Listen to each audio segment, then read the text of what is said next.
Do you know what I just forgot to do? Chat, you know what I just forgot to do? Unmute the game.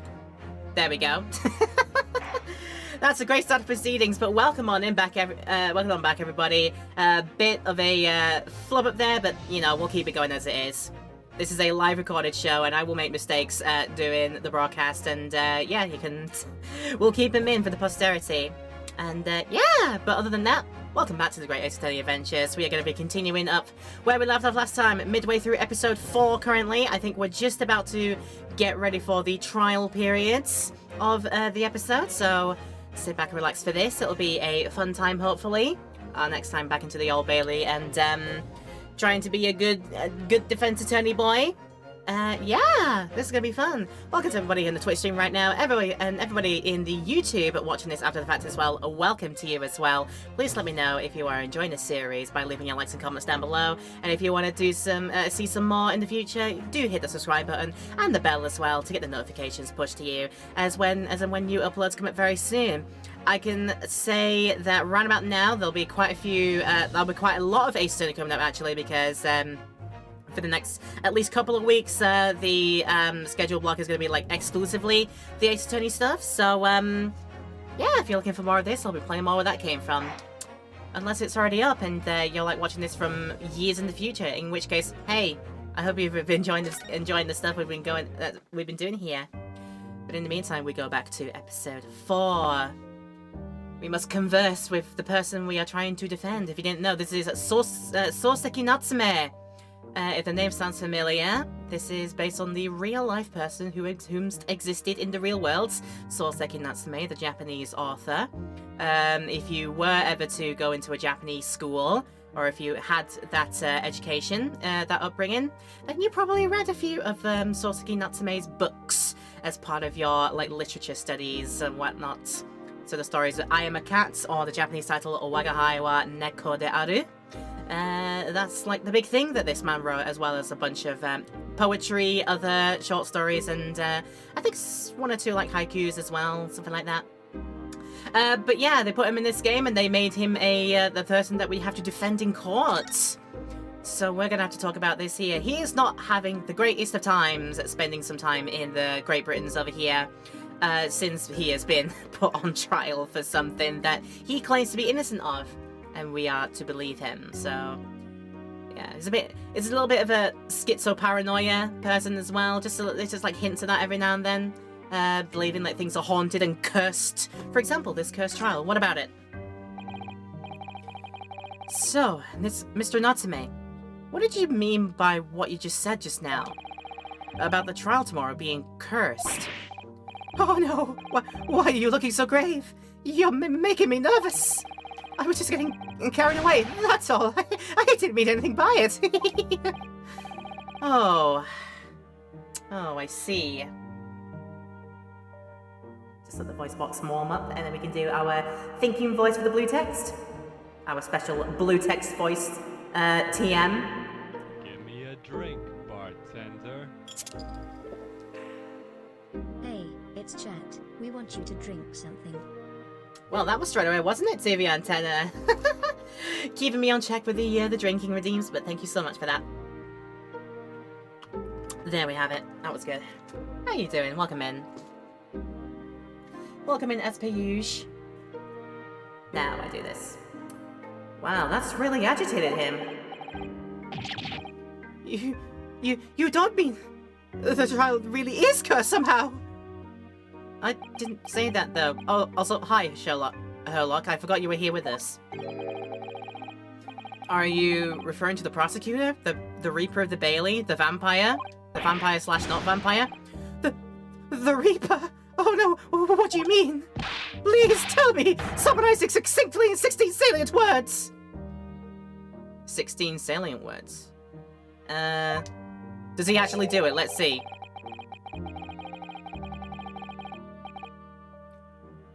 I think he might have tried it here, so let's count it out, shall we? No defendant has ever survived a trial in which the Reaper stands for the prosecution. Ever. He did it, Yunosuke. I'm so proud of you. Well done. Oh my goodness! Can it really be true? That was 60 words exactly! Oh, hello, Stella, once again. 12:51 p.m. Yep. Nice to see you again. Congrats, Yonosuke. He knows how to do poetry. He knows how to do poetry rules. I was half expecting, like, to say, like, write it in a haiku for me, and then he actually would. Well, we'll see. Anyway. Yesterday, Mr. Naruhodo successfully defended someone against the Reaper.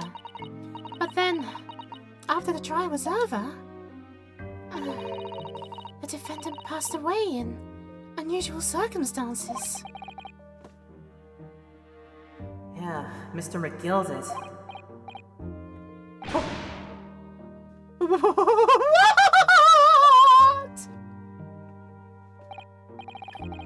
Ah, I am impressed, Mr. Sato. You have an eye for detail. Actually, the Lord Chief Justice told us. Mr. Sholmes, surely it can't be that having failed to have the accused convicted, Lord Van Zieks killed the man himself? Oh no! He couldn't have! Surely!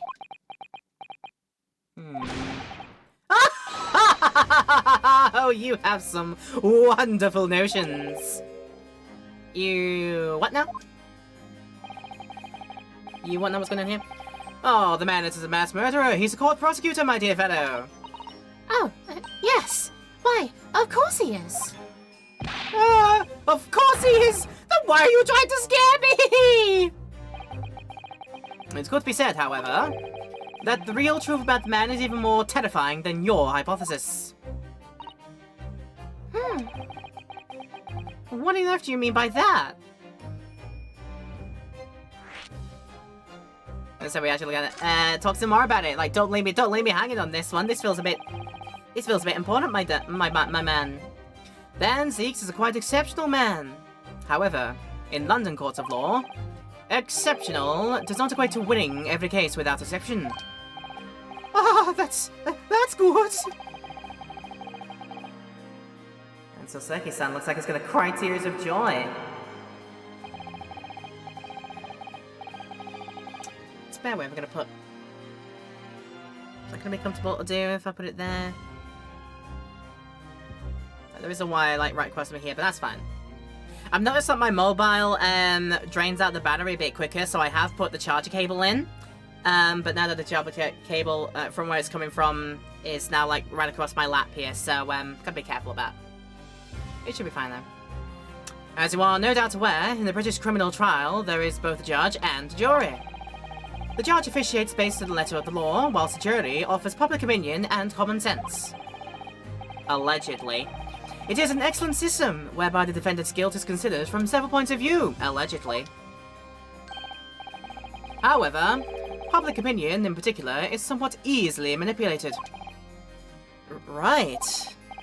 Criminals and corrupt lawyers, for that matter, can use it to their advantage. By any means at their disposal, contriving evidence, calling imposters as witnesses, and so on. By such underhand means, those who would want to are able to sway the jury. Which means that even in the light of irrefutable evidence, the prosecution can fail. But it means the wrong verdict can be passed! And sadly it is from time to time, my dear madam. It's simply the reality of the situation. And that's alright? I mean, no, but the law is always contrived around here, it's fine. However, those indicted by Lord Van Zieks cannot escape justice. Their fate is sealed. Oh my! Through the adjudication, though the adjudication may see them leave the courtroom with their freedom, within months, they all disappear. It is most striking. Disappear, but how? Ah, by all manner of misfortunes, sir. Perhaps they are trampled under a passing carriage. Perhaps they fall into the Thames and drown. Perhaps they are suddenly overcome by a raging fever. Or perhaps attacked by highwaymen. Oh, no. All examples of the reality of events here in London, I'm afraid, Mr. Naruhodo. That's messed up, right? You do realize, you do understand how that's messed up, right? Hmm. Oh, I knew it. I'm a dead doo-doo, done for, doomed! Doomed! Alright, from a cursed reality, a cursed lodgings, before you were staying in on that, decrepit old house. So when you said accursed lodgings before, you were referring to your room at Mr. Garadeb's house, I assume. Do you mean to say that you believe your place is cursed? It's been a year now since I came to Great Britain, but I'd only been in London a week before I started to notice strange feelings in myself. Well, that didn't take long then. Everywhere I looked, there were foreign faces staring at me, laughing behind my back. I was sure people were talking about me. I started to become nervous about going outside. They were always staring at me, all the time, from dawn till dusk. Yeah, that would be that old-timey xenophobia, you know. Back then probably was a bit more rife than it is nowadays, unfortunately. So, I shut myself away in my room, but even that didn't help. The fear wouldn't go away. You must have been very lonely, having been away from your homeland for such a long time. I've had to move a number of times, most recently to that room on Briar Road a week ago now. Yeah, so why did you choose there? It seems a little, inconvenient. The rent is cheap. I have so little money, it appealed to me straight away. Of course, I asked why it was so affordable. The landlord just simpered and said, "The room is cursed." Whoops. He quickly tried to cover his mistake, but it was too late. So I told him, "If you have something to say, then say it! But if not, don't mention it in the first place!" Yeah, well said. Oh, but it was true. It was all true. You mean the room really is cursed then? Oh no. Ever since I moved into that windowless hellhole. Oh, my sleep has been plagued with nightmares. I wake feeling as though I'm being choked to death. And in my waking hours, people are stabbed in front of me as I walk down the street. I'm branded a killer, thrown in prison. Nobody wants to know me. I'm surrounded by scary, sinister spirits. Nah, that's not a nice way to talk about the British people. Come on. If only there was someone, just one person, on my side. Can no one find it in his or her heart to believe in me? Really, no one at all. Dude, that's why I'm here. To believe. Yes, to believe.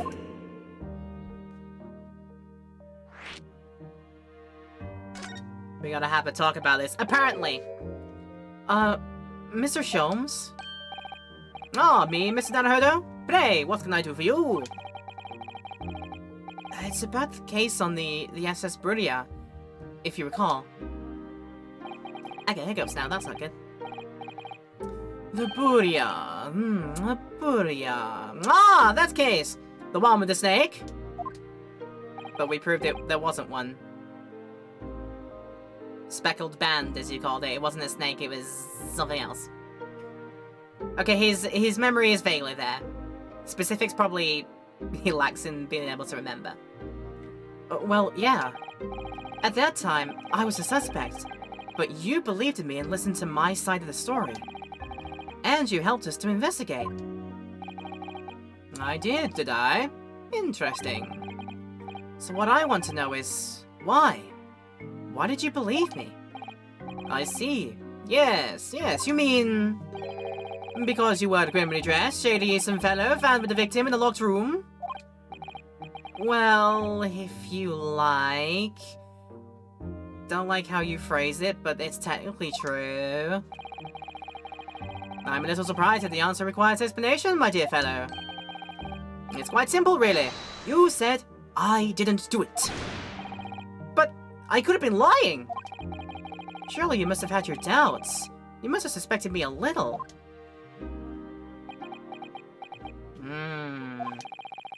I think perhaps you have misunderstood. I never recall believing in you, nor in that which you were telling me. What? You see, the only things I believe in are those I choose to believe in. What do you mean, Mr. Sholmes?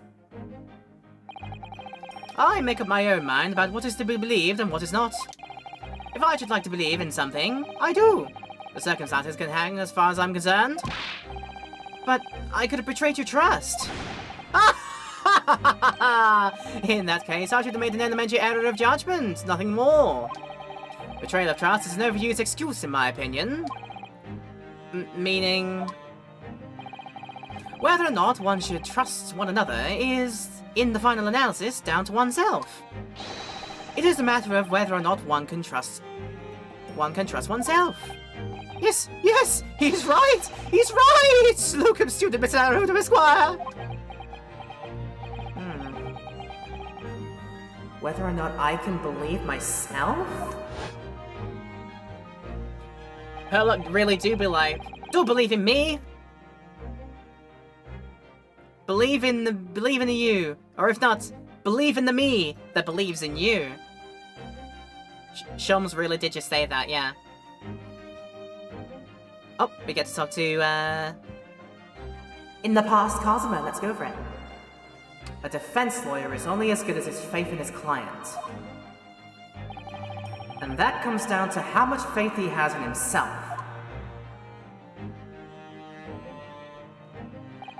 Remember, Yunosuke!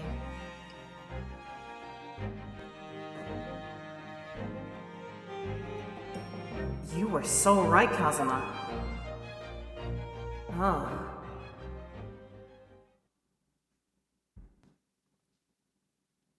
Believe in yourself.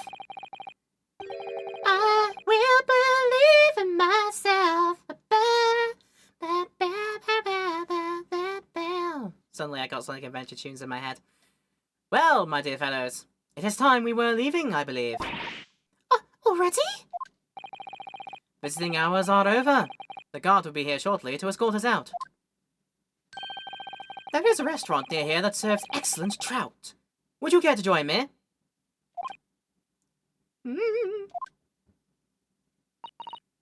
Oh dear. There is never enough time, is there?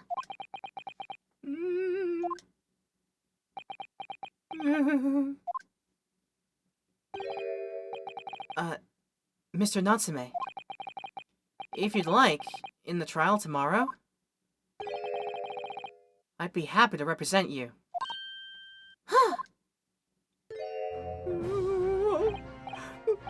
Look, student Mr. Naruto Esquire!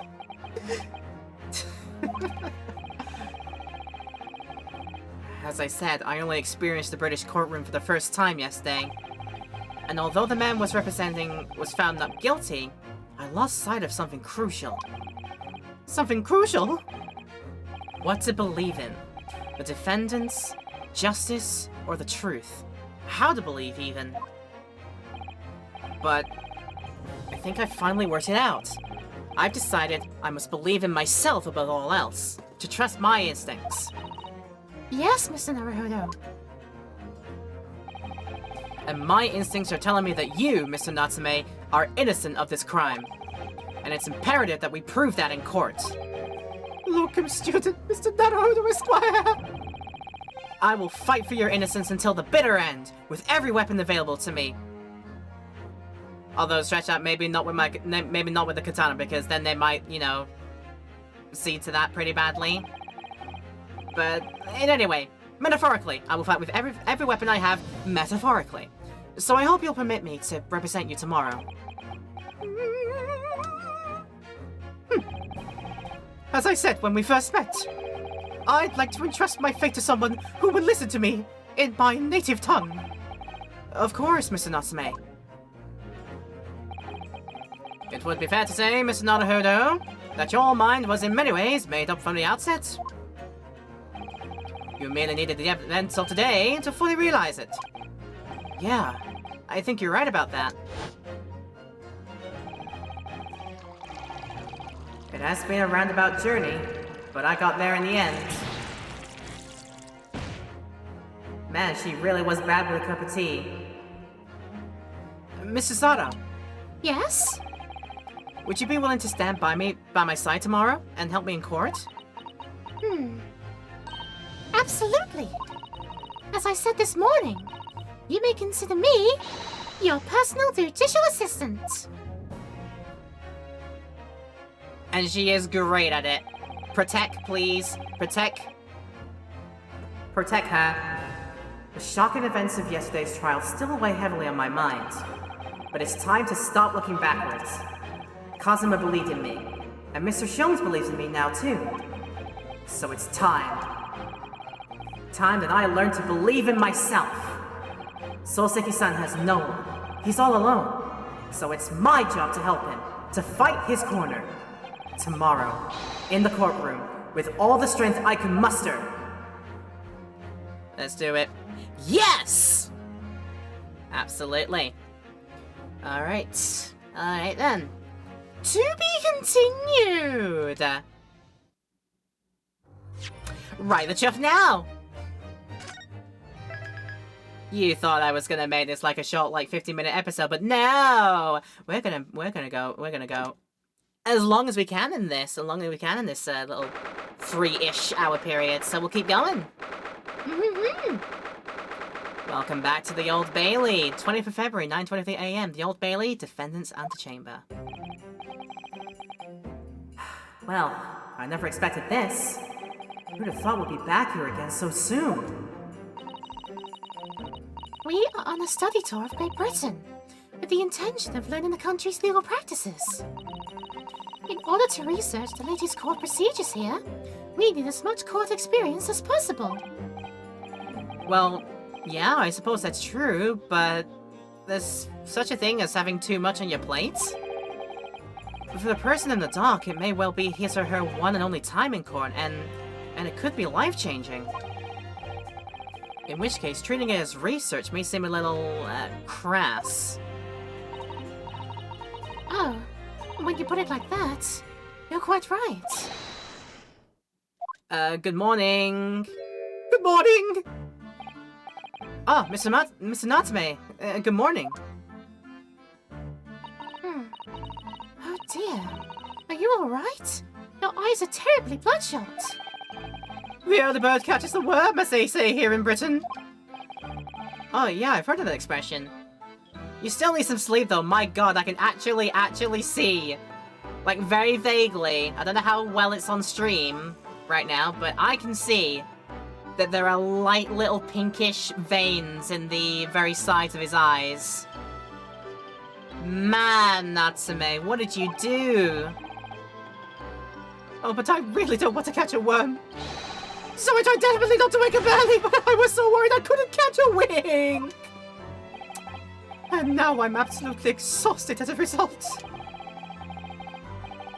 Do all literary people take things so literally? Oh, goodness me. You can see it, actually. I'll have to watch back on my own video highlight afterwards. But no, yeah. Like, if your eyesight wasn't so clean, you could still probably tell that Natsume's, the white parts of Natsume's eyes are actually tinged a little bit pink. Just from the number of, veins I can see popping out. So, yeah.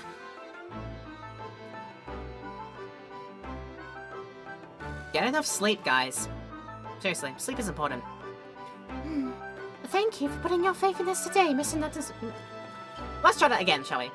Thank you for putting your faith in us today, Mr. Natsume.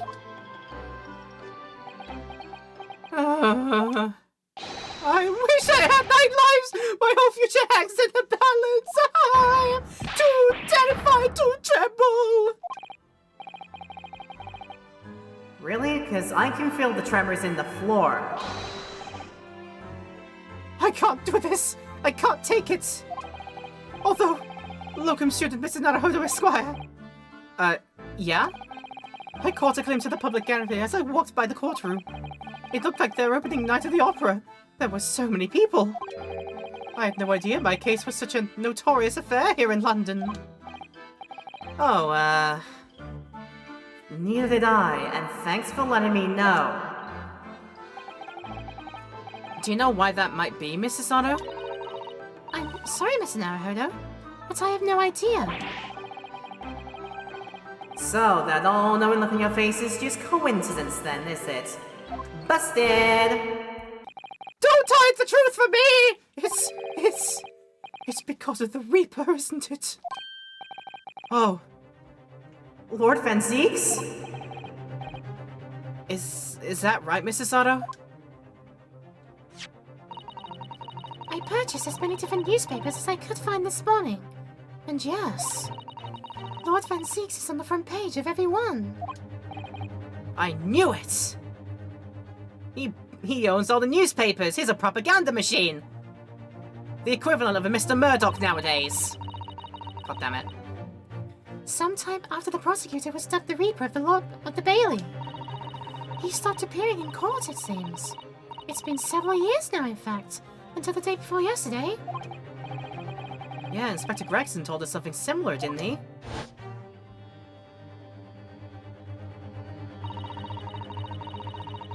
The trial 2 days ago marks Lord Van Zieks' return to the courtroom after a very long hiatus. The trial of Magnus McGilded.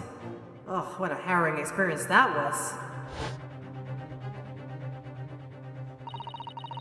I believe its appearance made even greater waves here in the capital than today's. But we wouldn't have realized, of course, having only just arrived in the country. Why is the Reaper back in the Bailey so soon for what appears to be a mundane murder? That's the question the papers are asking, and they are all speculating various answers. Mundane? Mundane? It's the most significant saga of the century to some of us! Oh dear! I meant no offense, Mr. Natsume, but that is how the papers are describing it. That is how they're saying it. Well, lest we also forget the fact that it could spark an international incident. Obviously, the reappearance of this infamous prosecutor has caught people's attention. And there is a cat in the chat. Hello, cat! But there's also another blatantly similarity with the trial of 2 days ago. Yes, I agree. Locum student Mr. Naruhodo Esquire. It's you! What, me?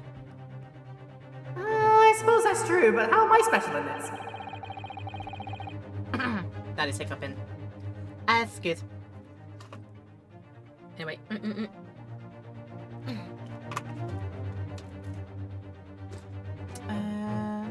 Yes.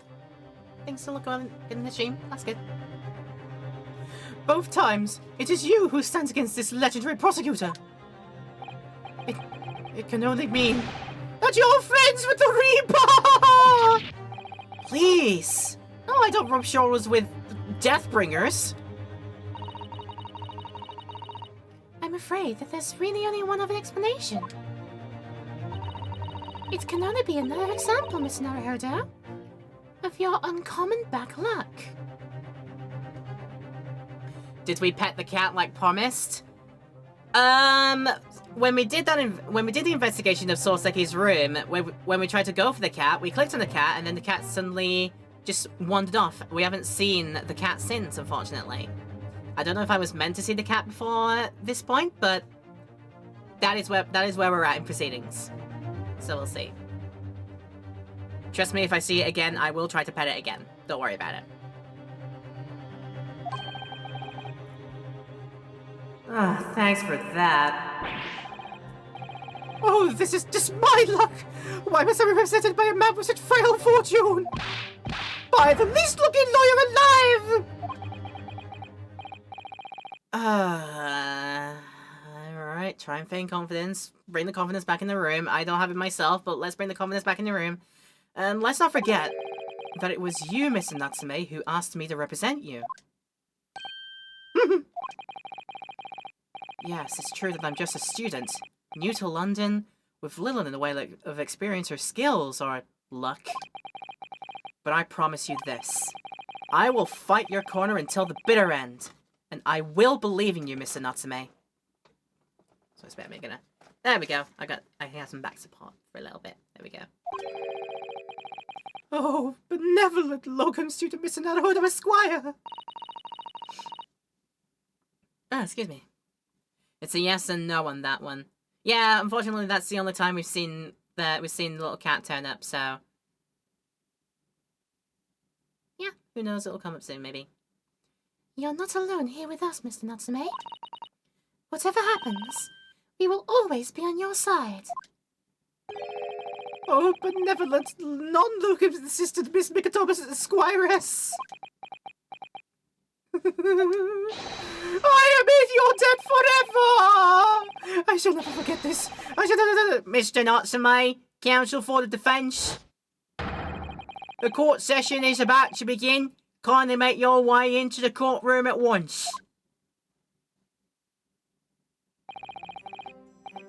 Alright then, Mr. Natsume. It's time. Let's go. Yes!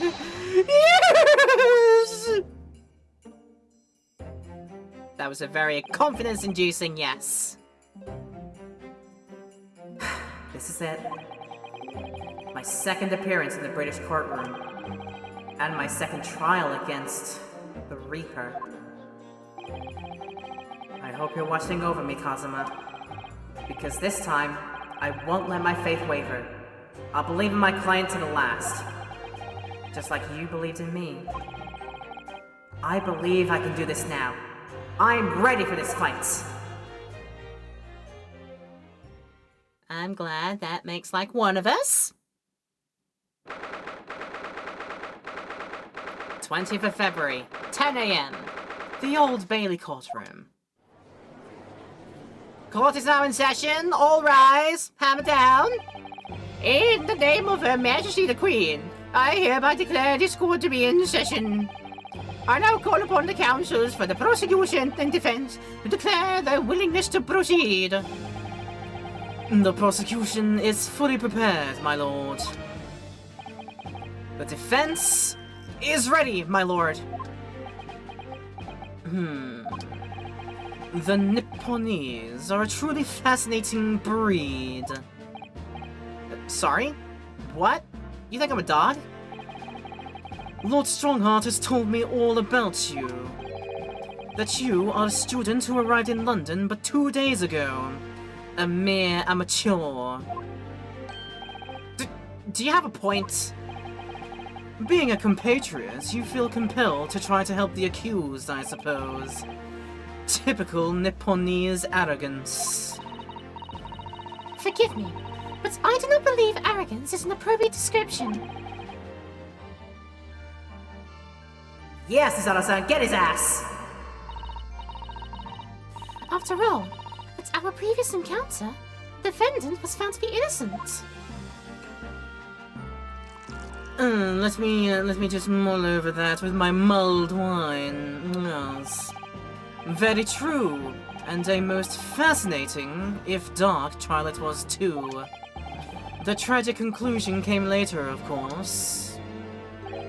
Here's to the acquitted and his unfortunate violent end. Ha! Damn! Emma!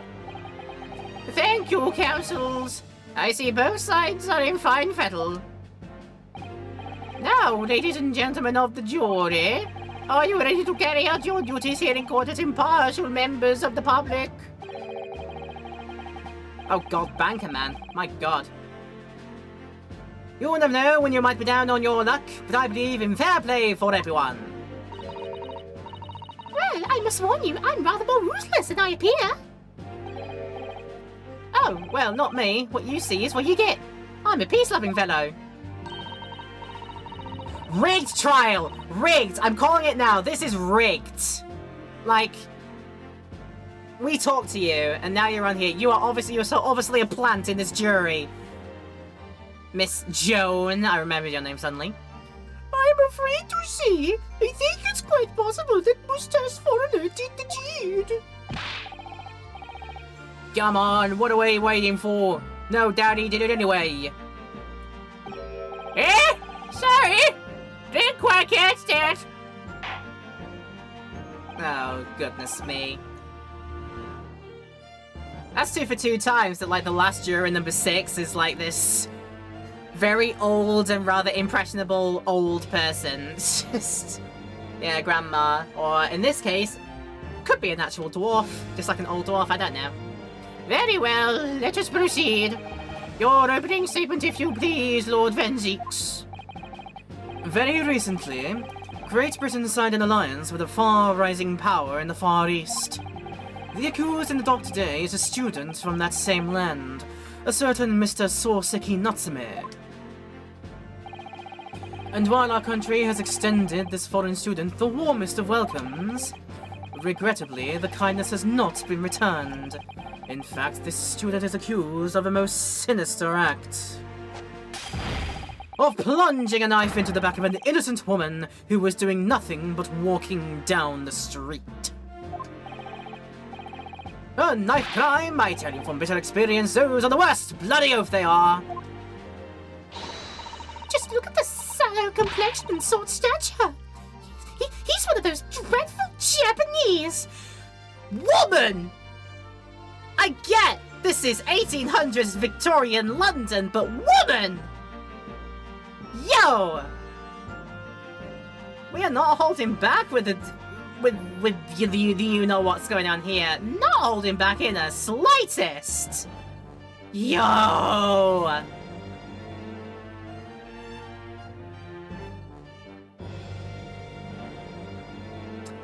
The fairest of faces doth hide the most unfairest of inner workings.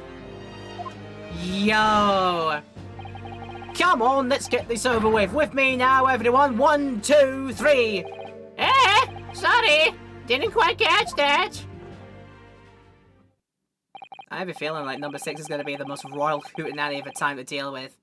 They tamed it down, even reading court records at the time were brutal. Yeah. I've got no reference as well because I don't have the proficiency to do the original Japanese version of the game. But yeah, I probably imagine that they were also pretty no holds barred in the original Japanese language version of this game with regards to how, you know, how filthy, rotten, and xenophobic the people of this time period were in this part of the world. The Empire? Not so great Empire. Pray, forgive the discourtesy of smashing my hallowed chalice here in this great chamber. But don't worry, I have hundreds more where that came from. That's where all of his like money goes to, just chalice after chalice after chalice. It was worse than the unofficial fan translation. Yeah, probably would have been, yeah. Not gonna say no more than that. I can picture it. I can picture it because they probably would have gone far more, like, literal in terms of it. Like, they tried to, just, like, directly do over, like, word for word. And, yeah, they might have chosen far stronger language for, this kind of thing. So, yeah. This version sort of brings it and nails it right in the head, but I imagine, like, fan translations did it even more than that because they literally did word for word maybe what they said. And that carries far heavier meaning, so... yeah! It's a bit like, whoa, just to see it. Even in this translation, it feels just like, wow, to see it just so brazenly happen like that. That's all I can say. Allow me to call the first witness to the stand. Fan translations always bring back such a beautiful duang.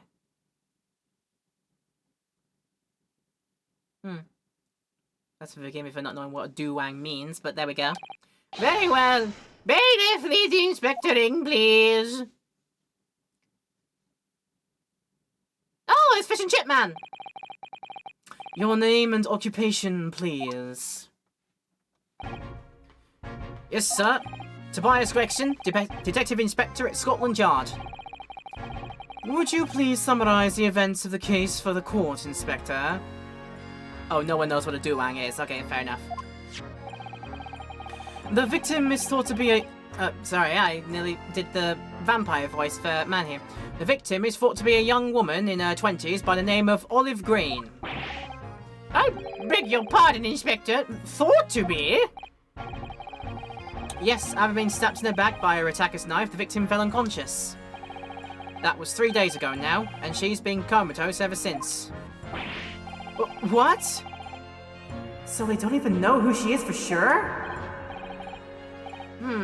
Comatose. I see. But her life is not in danger. Fortunately for the Eastern students, the charge will not be murder. Pray, elaborate on the details, Inspector. Sir, if I could ask everyone to look at this street map. Look at that there it is.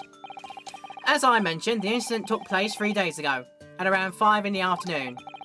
It happened on the pavement running alongside Briar Road, a wide thoroughfare road for horse-driven vehicles. It had not long since stopped snowing as the victim, Miss Green, was walking down the street. Out of the blue, she was approached from behind by the accused and stabbed in the back. Luckily, the young lady's life was spared, and she's currently being treated at one of the city's hospitals. But being unconscious as she is, we've been unable to take a statement from her, of course. This is the case file with everything we know about the victim so far. Thank you, Inspector. The court will accept the documents as evidence, if you please. The case file into the court record. A file containing an overview of the case and details about the victim. She was found with a knife in her back and is currently in hospital, yet to regain consciousness. And what of the weapon that was used? Sir, I have that here. It was removed from the victim's back. Ouch. That big thing is starting to make me scared to walk down the street now. With a heavy blade like that, almost anybody would have been able to stab the poor woman. Even the scraggy-looking Soseki-san, I suppose. A common or garden jackknife, I would say. Rather nondescript. Thank you, Inspector. The court accepts the blade as evidence. Okay, a large but commonplace folding knife that was found lodged in the victim's back. It's rare for the series to do it not as a murder, as something else say. Yeah, I'm trying to think of that. Like, there's every so often I know the series does like a civil case rather than like cases of like crimes being committed. Actually, no, because I've been involved in the group playthrough of Spirit of Justice, and that includes a portion of that case includes just a civic trial, and yeah. So yeah, not every single one has to be some sort of crime-related thing.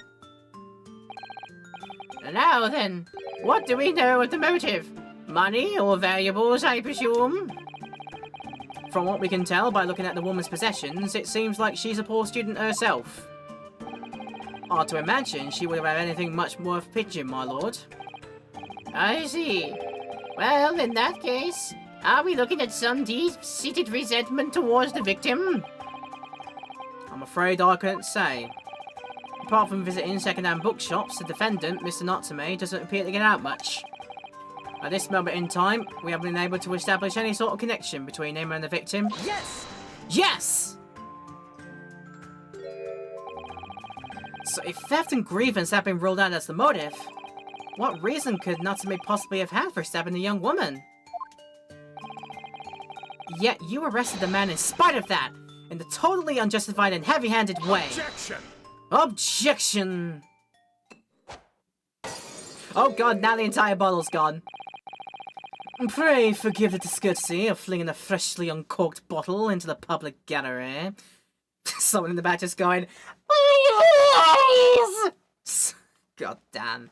Just like playing Spirit yourself. Oh, okay. That's nice. But your words have soured its hallowed bouquet.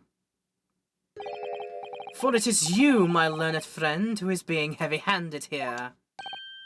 What? Scotland Yard does not arrest people without good cause. That should be beyond question. Inspector Gregson, the prosecution calls for your formal testimony. Explain to the court precisely why the constabulary came to arrest the Nipponese student. Yes, sir. Okay, we found ourselves a pretty good split point here. So we will get his testimony about Mr. Natsume's arrest in a few moments. Okay, perfect to leave it there and take a break at this time. So we'll be back in a few minutes for people in the Twitch stream after we rinse them out as well. But don't worry, in the YouTube stream right now, or releasing the YouTube video, we have cut out the highlights, cut out the breaks in the highlight by this point. So you are free to continue watching it straight after this and continue enjoying. But yeah, people in the Twitch stream, it's time for our break. I'll see you back here in a couple of minutes. Look, game, I don't care. I don't care if those chips are just ones and nose and polygons. I freaking want to eat them. You keep making me miss such a great food from back home. And you're killing me, Smalls. You're absolutely killing me, Smalls. I want them chippies, for crying out loud. I'll have to just imagine me having a plate of them, just like enjoying them like that. Yeah, we'll have to wait and see. Anyway, it's time to get back into the show. Hello, people in YouTube and Twitch land. It's time to come back into the show. Yeah. Let's just continue, shall we? Please let me know how you're enjoying the videos, if you like them. Leave your likes and comments down below. Maybe even subscribe. Hit the bell if you're watching on YouTube.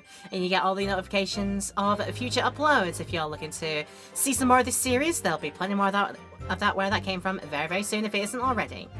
And let's just go, shall we? Okay. Tobias Gregson's testimony. As I said, it was 5 o'clock in the afternoon when the incident occurred, and there was an unusually light fog. Visibility was reasonably good, and there was no one else but the victim and the accused. Out of the blue, the victim was stabbed from behind and subsequently collapsed onto the pavement. The accused ran off, scattering his belongings all over the floor. Those being a number of old books he just bought. He was just on his way home from bookshop, it seems. It was just a matter of working out who the books belonged to, and we found the bloke to arrest him. Not careful of his belongings, unfortunately. Oh, the books, you say? Yes, my lord. I have a photograph here of the scene of the crime taken immediately after the incident.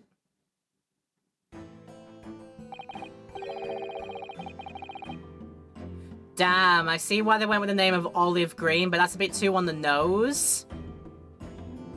Yo, that's... don't want to make it that. I mean, it's very literal, so, sure. Oh, yes, I can clearly see the books to which you are referring. I will take that photographic print as evidence, please, Inspector. So, we got this now. A photograph of the scene taken by a policeman just after the incident occurred. A large knife can be seen thrust into the victim's back. Like, damn. You Nipponese are a spineless breed, too cowardly to admit defeat. Denying everything despite overwhelming evidence to the contrary. Well, Forgive me, Lord Van Zieks, but the defendant is not denying everything, as you put it. What are you doing, Mr. Sato? Do go on. Mr. Natsume has admitted to playing some part in the incident. Isn't that right, Mr. Naruhodo? Oh, well, now that you mention it, when we visited him in the prison yesterday, he did tell us what had all happened. As I was walking along that accursed pavement, I could make out the sole silhouette of another ahead of me. A woman, wearing a green overcoat she was, and just as I went to overtake her, she suddenly let out a little scream and collapsed onto the cold hard slabs of stone at my feet. I was terrified. I had to get away from there. So I ran as fast as my legs would carry me back to my accursed lodgings.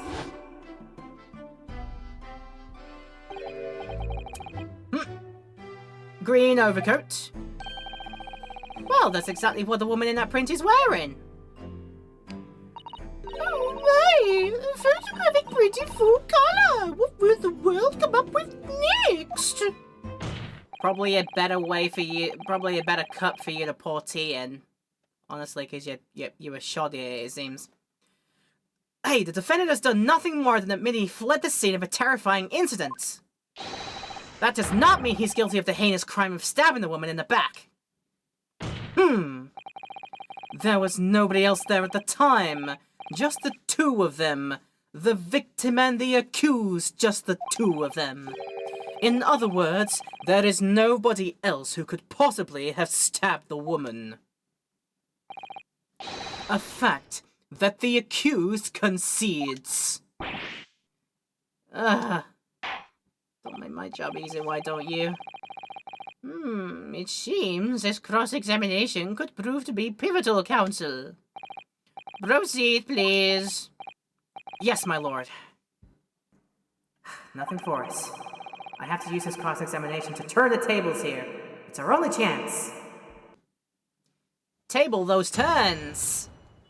Gotta do it. I like the stained glass panels there, they're so good. So, unusually light fog. I'm not gonna dispute the weather. That's fine. Visibility was reasonably good. There was no one else but the victim and the accused. Don't know if I can refute that now. Out of the blue, the victim was stabbed from behind and subsequently collapsed. Yeah, I can't really refute any of this for now. Might need him to, give me some more details and press some of these a bit more. The accused ran off, scattering his belongings all over the floor. Those being a number of old books he just bought, he was on his way home from a bookshop, it seems. Okay. Just a matter of working out who the books belong to. We find them. Okay, right.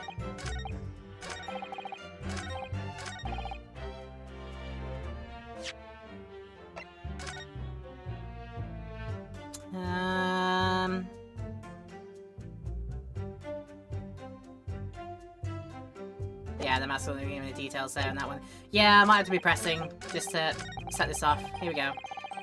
Hold it! Hold it! A light fog, you say? Well, light for London. You can see the opposite side of the street for once. Not much farther, though. That's light, is it? Around these parts, yes. Not something I'd expect a Japanese fellow like yourself to know, of course. I've read that London is famous for its fog. But in my country, people usually imagine that gives the city a rather beautiful appearance. How quaint. Yes, well, it's not something as Londoners tend to romanticize, as I expect you can appreciate. I see. At this time of year, the fog causes a large number of accidents, especially when it's heavy. Sometimes you can't even see your own hand at the end of your arm. Indeed. The other day, I was very nearly trampled by horses before I could see the carriage they were pulling. Ah, Susada-san and I should definitely remember to stop, look, and listen. Stop, think, and go. Woo, woo, woo. I've just got that TV advert stuck in my head now, like, oh goodness. However, on the day that concerns us, the fog was somewhat lighter than usual. A fact no doubt lamented by the accused. Yep, nothing in there to dispute, that's fine. Alright, number 2 statement. Hold it! Hold it! How are you able to state that with any certainty? Quite simply, my learned friend, because that is what the witness to this crime have told us. Oh yeah, Inspector Gresson mentioned the witnesses yesterday, didn't he? That's right. One of them is a policeman, I believe, from Scotland Yard. That is correct, ma'am. Then we gotta hear their testimony. The prosecution will of course call them to the stand, should it be necessary.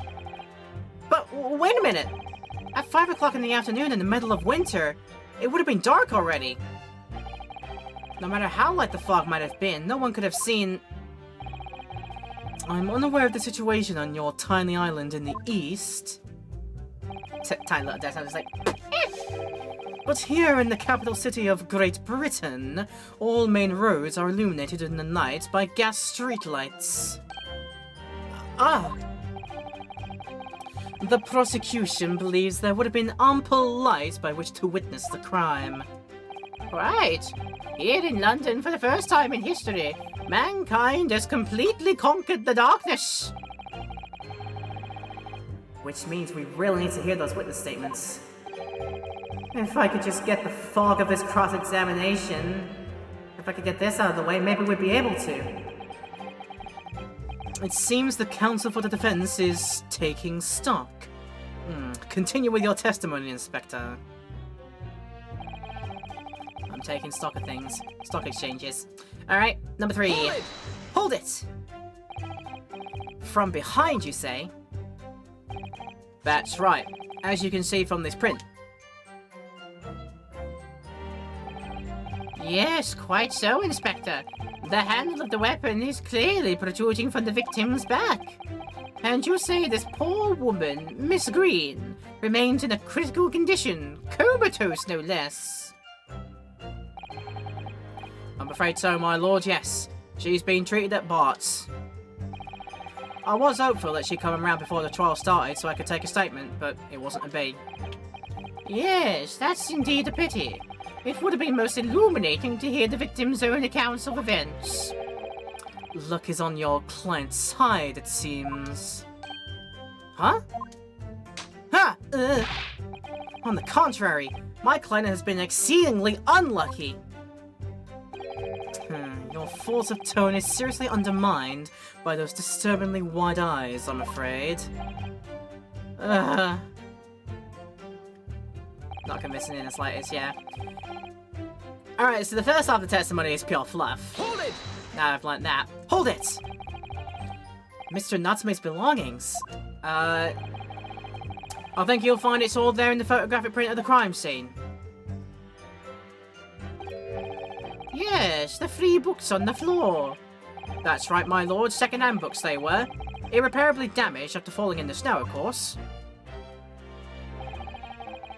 The accused could easily have carried all 3 books in one hand. Which means his other hand would have been free to wield a knife, for example. He's very clever, isn't he? What do you mean? He's made it extremely hard for you to assert that Mr. Natsume has his hands full with his books. He's managed to close the one avenue of escape that we might have had before we even knew it was there. You mean to say that the defense was holding his belongings as he thrust a knife into the woman's back? That must be what happened, my lord, yes. You say must be all the time, not with any certainty, like you, silly bean. I feel like something's going to come about when we talk about this. Hold it! So let's see. Hold it! The defendant apparently visits a second-hand bookshop on a daily basis. Yeah, so I understand. A shop full of old English literature. I commend the accused on the lofty subject matter of his scholarly attention. The bloke's room was stacked floor to ceiling with those musty old books. So can you tell us more about the bookshop in question, please, Inspector? Well, if I must, I'll have to ask you to look at the street map again, I'm afraid. This might point towards something. Oh, okay. Not where I thought it might be. But okay.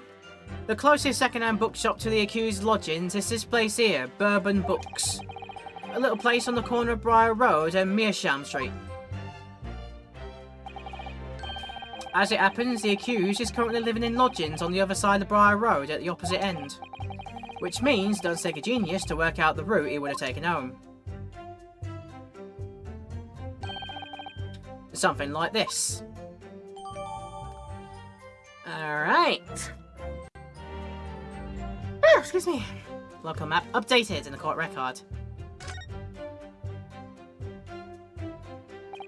Yes, I concur with your conclusion, Inspector. The defendant would certainly have passed the scene of the crime on his way home from that particular shop. Mr. Naruhodo, I think that what the Inspector just told us could turn out to be of vital importance. Yeah, I agree. The most important point that the Inspector just made being...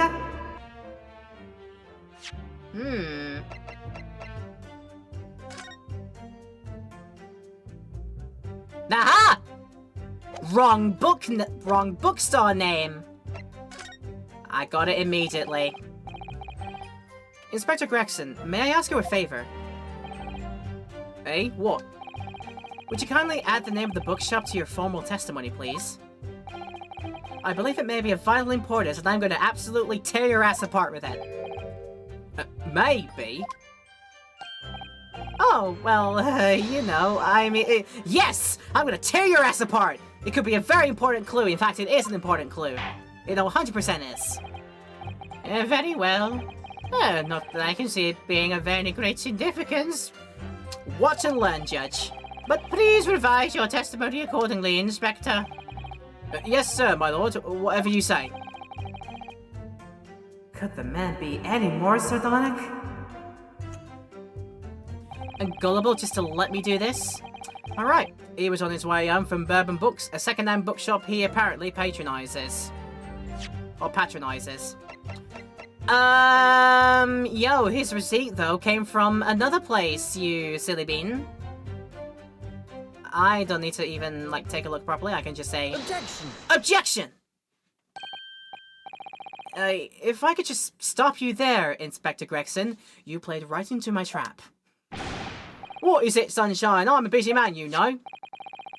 This is a receipt that we found in Mr. Natsume's room. It was issued on the day of the incident, and details the purchase of 3 second-hand books. And you found that in the accused's room, did you? Yeah. But the point is not where the receipt was found, but the name of the shop printed on it. Go on. Gladly. I have a more confident desk slap back. This receipt was issued from a bookshop called Your Books. Your Books? Y-O-R-E, I presume. Yes, my lord. So Mr. Natsume did indeed purchase a number of books at a second-hand bookshop that day. However, the bookshop in question was not Bourbon Books. What? Inspector, do you know of this other bookshop? Yes, sir. Your Books is another second-hand bookshop not far from Bourbon Books. It's just that, well, it's such a small place, I didn't think the accused would have known about it. Objection! But in fact, that is the bookshop which the defendant visited on the day in question. And this receipt proves it. Objection! Objection! Well, for what difference it makes, yes. Wherever the man purchased his musty tomes, it makes no difference in the final analysis. Objection! I disagree. I mean, after all, I have the street map here, if that might be of help. Oh, yeah, thank you. That's exactly what I was thinking, Nat. Excuse me. I don't know, I'm worried that my drive-thru might be the onset of maybe me picking up something from some sort of lurking from somebody. I hope not. I hope not, but we'll see. Have a look at this, please.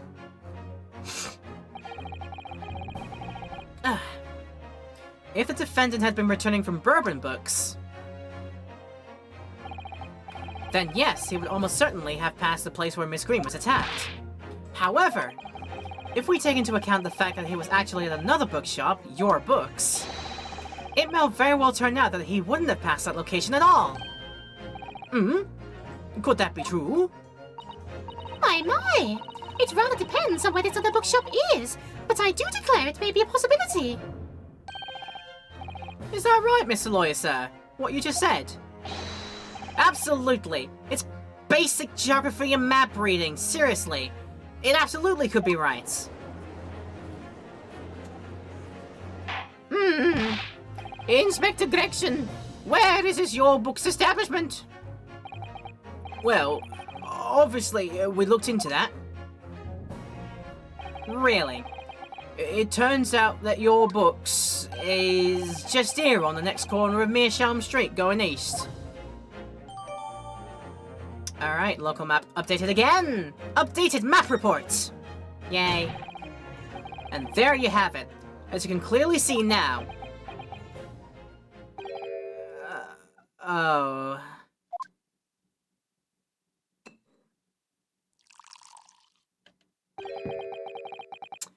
My learned Nipponese friend is obviously in training to be a clown, the way he regales us with such witticisms. So I'm looking like, okay, if we have a look at it now...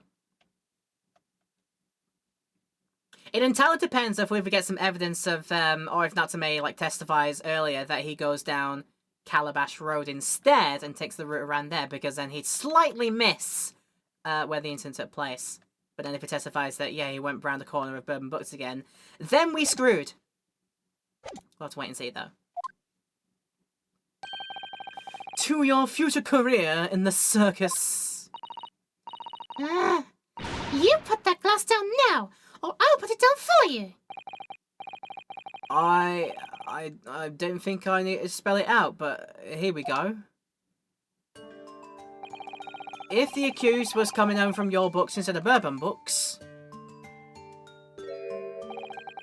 there's no doubt he still would have passed the place where the victim was stabbed. Yes, thank you, Inspector.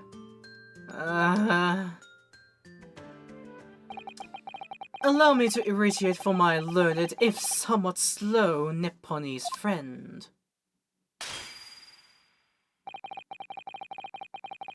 Bleeding hands, like Leo DiCaprio did in that scene in Django Unchained? Or are the gloves just that thick? Who knows, maybe. He does that just like, tss. Oh! So he almost like a backlog of chalices. Just way too many for one person to be able to do. Rest in pieces, glass! Ha! Yes, in pieces this time.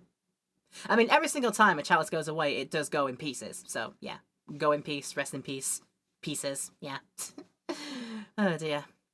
Wherever the man purchased his musty tomes, it makes no difference in the final analysis. Ah! Oh.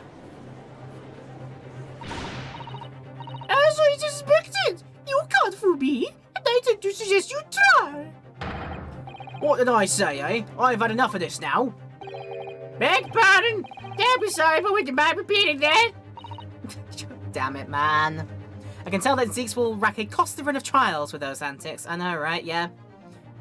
Getting his wine, not blood, everywhere inside of the courtroom as well.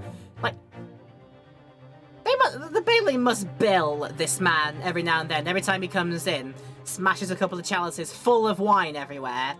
They must bill him the cleaning fee, or at least like a portion of it. Because even by that point, I would think the Bailey are just like done with this man's shenanigans. Just, he's got to stop. And maybe he will stop if we charge him for the cleaning fee of the Old Bailey. Have at it. Miss Naruhodo, we mustn't give up. What? What do you mean? If the prosecution's assertion is correct, the members of the jury may well decide that Mr. Natsume is guilty. Ah, yeah, she's absolutely right. We must think. We must consider the assertion just put forward by the prosecution very, very carefully. They claim that Soul-Sekisa must have passed through the location of the incident on his way home from your books, but... I mean, we've got to object it because... Yeah, what if he decided to go the back way, down Calabash Road instead? That's the way we've got to... That's the only way I think we can refute this. Alright. We gonna object! It's so incidental, but I'll say it myself. Objection! The assertion just made by the prosecution is fundamentally flawed. Explain yourself, counsel. Yes, my lord. You can see what I mean on this map. When returning from your books to his lodgings, Mr. Natsume could have followed the route suggested by the prosecution. However, that isn't the only conceivable route to take between the two places. Down Calabash Road instead. Yep, that's what I was thinking. If the defendant used these streets, look what happens. He arrives back at his lodgings without passing the location where the victim was attacked. Objection! Objection! Talking back to a clown is a fool's errand, of course. However, I feel compelled to point out that that route is what's commonly referred to as the long way round. And you're allowed to take the long way around if you want to, you silly goose. Ah. On a cold winter's night, why would any man choose to take a longer route home? Because Soseki is a special boy. He may have wanted to go that way. Well, the answer is extremely simple. He wouldn't. In other words, the accused took the obvious route back to his lodgings and is the obvious perpetrator of this crime. Objection! Yes, I've got it!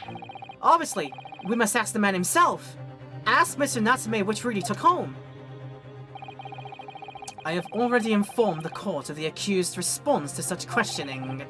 He claims he has no recollection.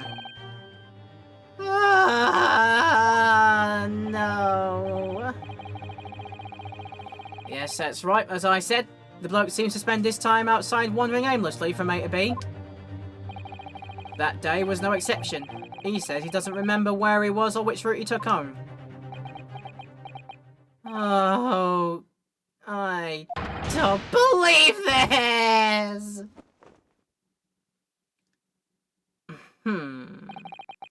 I thank you, my learned friend, and suggest that we do not waste any more of the court's time by wandering aimlessly around the subject. Pray, what say you, insightful jurors? But even if that's the case, the defense still... Oh god. Oh no. Oh no. All 6 of them are mad like, hold it! I agree with Lord Van Zieks, wholeheartedly and in every way. What? I don't believe it. Does that mean what I think it means? We members of the jury are completely convinced now. Very well. In that case, I hereby call upon all members of the jury to present your findings to the court. Guilty! Guilty. Guilty. Guilty! Guilty. Guilty! Guilty. Guilty! Guilty. Guilty! Red, I can't hear you. Well, it just went all in on that one there. Luna, I absolutely agree. Just, meow. I completely agree. For this case as well, in many more ways than one. How you doing, Lynn? Welcome in. How has your days been recently? Yes. Yeah, that was a very quick turnaround from the jury, I gotta say. But now I can see where the trial's going next. We're gonna do another one of these summation thingy-mabobs and try to speak to their souls. I'll tell them how idiotic they are and convince them that way. Be frank with them, be brutal with them. Yes, welcome in, Lynn. Busy day and ready to enjoy some Xenoblade. Oh, of course! Some more Xenoblade 3s are going to be later on today, then. I don't know. I might move that into there. Ooh, which one? Yeah, I think Luna's doing a playthrough of Xenoblade 3 right now. As a stream game, she's doing Xenoblade 3. I think she has played it as a personal playthrough, but this time it's just it's a repeat playthrough but on stream, so she can like wax lyrical and you know, talk about all the good things about the game, and then do some X and even I think X is a personal thing that she's doing. Yeah, she does the games first in her own time, and then I imagine at some point down the line later she'll get around to doing another playthrough of X on stream or something like that. I don't know there, but that seems like to be the thing. Yeah. It could be that. Could be that indeed. Looking forward to it. I need to catch up on some more of that. I don't know where you're up to at this point. Don't let me know. I'll catch up in my own time. It's fine. Well, it would appear the jury's leading is unanimous. Oh. To the insightful members of the jury, I applaud your brave resolve. You serve Queen and country admirably. Mr. Naruhodo.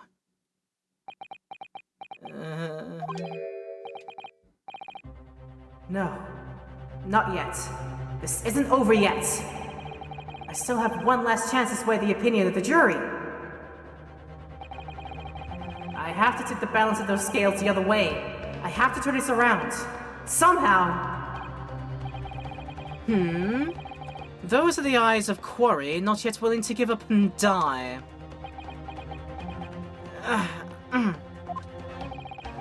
So I presume you intend to wield your rights again in this trial. Rights of the defense written into antiquated British law that should have been buried long ago. Call it antiquated if you will, but it's the defense's prerogative to carry out the summation examination if it so chooses. Very well, Counsel.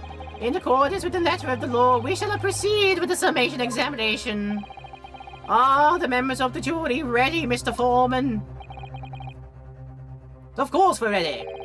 I'm all too familiar with what Nipponese whippersnapper and his uncouth refusal to throw in his alley. Very well, then. Ladies and gentlemen of the jury, you will each explain on what grounds you have determined the defendant to be guilty. Alright, let's see how dumb they all are. Judicial findings. The jury's contentions. For pity's sake, that little Nipponese oddity already admitted it himself, didn't he? If he said that the woman in green collapsed before his eyes, why, it can only have been the victim. The man wouldn't have gone around the houses on his way back from the butch shop, not in winter. So the poor woman was attacked from behind, was she? How dreadful! Oh, I really don't care. Can't we just wrap this up now? I've got work to be doing. Your books. Yes, nice shop that. But Bergen books? No, not worth a visit. Wow. I left it a 1-star review on Yelp. That's what you did. With only minor exceptions, the reason for finding the defendant guilty are all too clear. When the stabbing occurred, the only two people at the scene were the victim and the accused.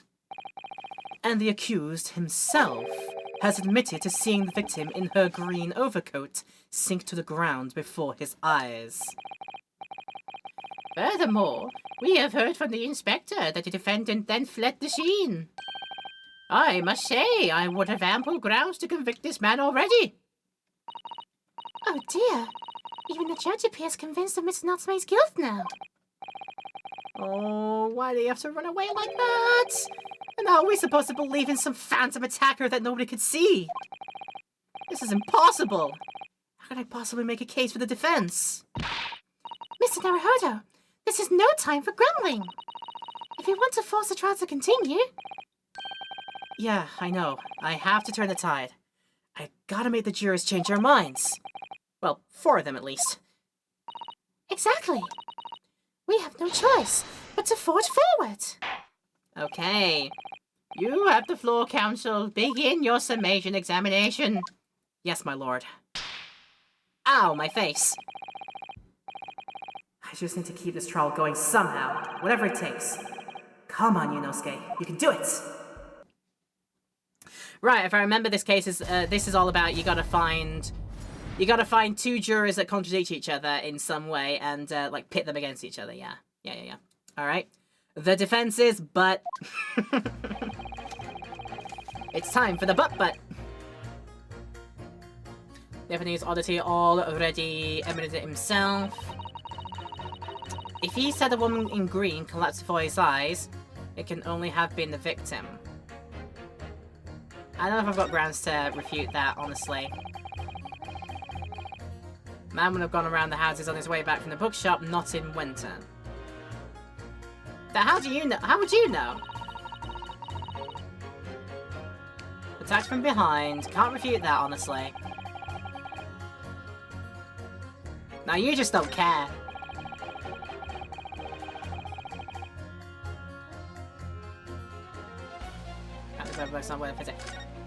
Yeah, I can't pit anybody against each other currently, so I guess I've got to just press them. Hold it! Alright then. Hold it! Excuse me, but aren't you... Yes, that's right, I was with the stand myself just 2 days ago. Yeah, I had a feeling I knew your face.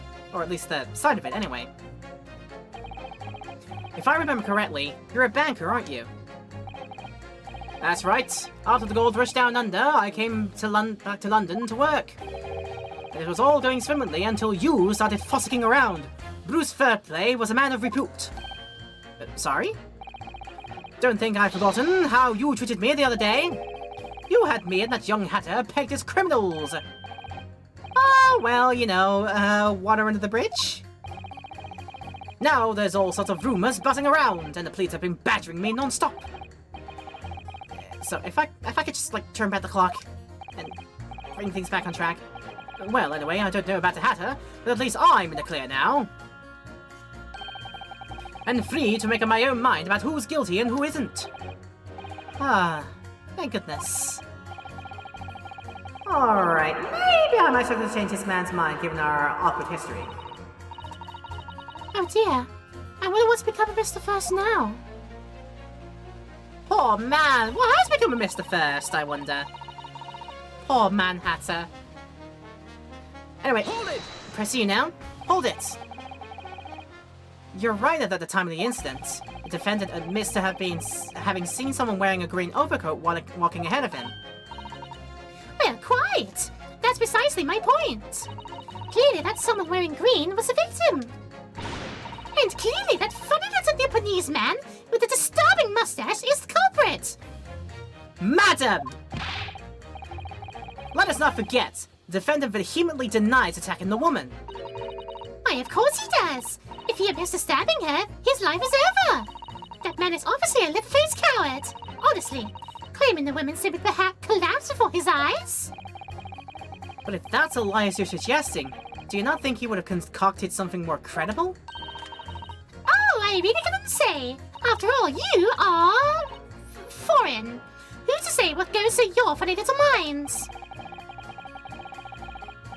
I could tell you what's going through my little funny mind right now, but you wouldn't like it. I do declare the man has already made the admission. He himself has stated that there was nobody else around. Surely the conclusion is obvious. No one else could have possibly committed this awful crime. If no one else could have done it, the accused must be the man. Really, it couldn't be more simple. Your argument is compelling in its simplicity, I must admit. Oh my, you are too kind, my lord. Well, that went well. For her.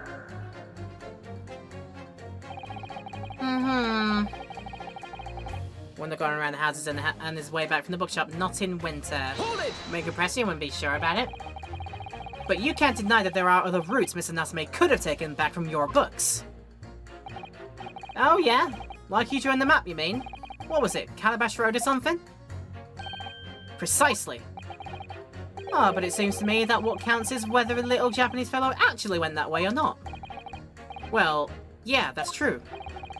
And at the moment, there's no proof that shows he did, is there? Well, yeah, that's true as well. And as I understand it, the accused himself doesn't remember which way he went, does he? Well, that's annoyingly true. All of this is so annoyingly true. Winter nights are dark and cold, so the way I see it, you want to get home as quickly as possible. Well, why is all of this true? So really, the only thing that makes sense is that he went home along Briar Road. Ah! No, I'm supposed to be convincing you here. I have given it a lot of thought, you know. I didn't just make my mind on a whim that he did it. I mean, if there was some logical reason why I might have gone the Calabash Road way, it'd be different. I'll be able to reconsider my position in that case. Honest, I would. A reason why Soseki-san might have taken the longer way home. Yes, a good reason. I don't imagine you'd be able to sway this young man's opinion without one.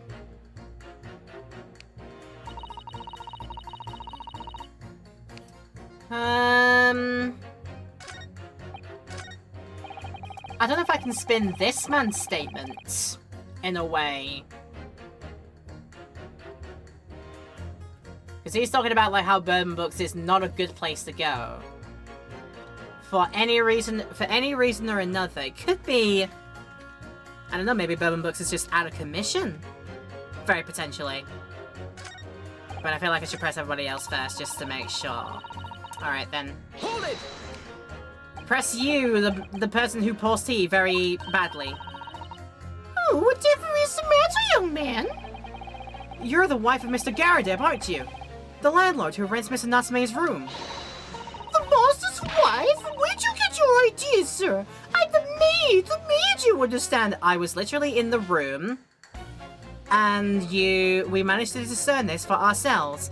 You cannot hide this from me, madame.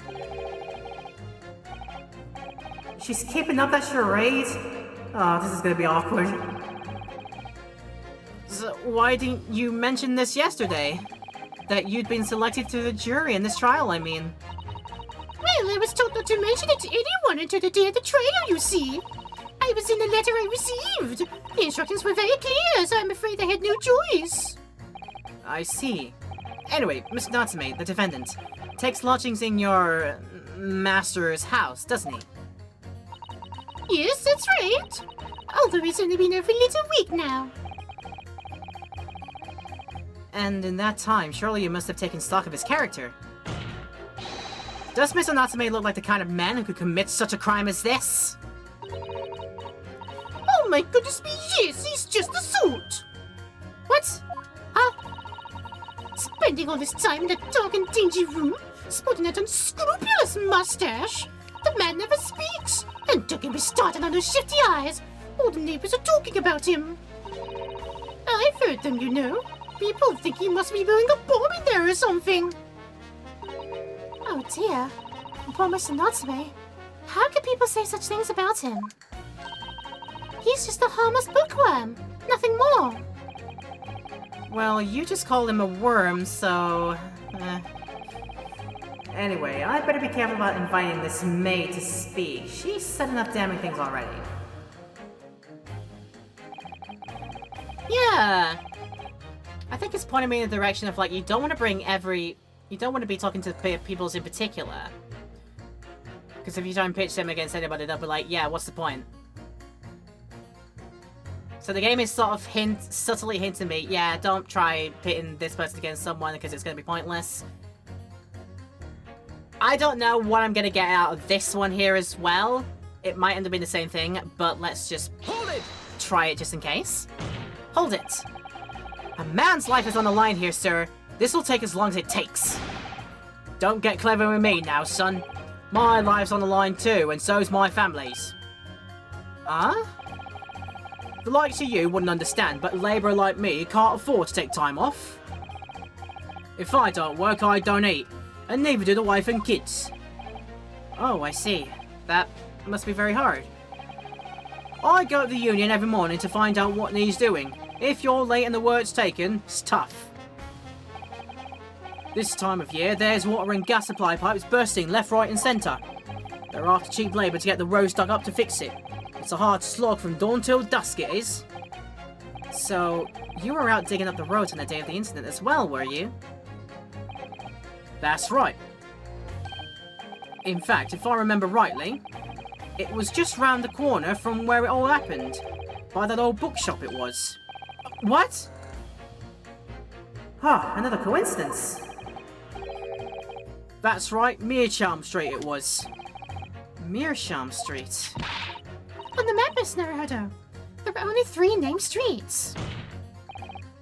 Juror number 5, I need you to add the information to your formal statement, please. What's the point in that? Can't we just get this business over with now? Please, sir, it's important. Fine, I'll do it then.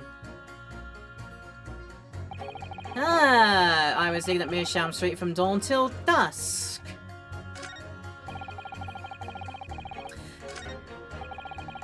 Okay, maybe my thought earlier was sort of misleading.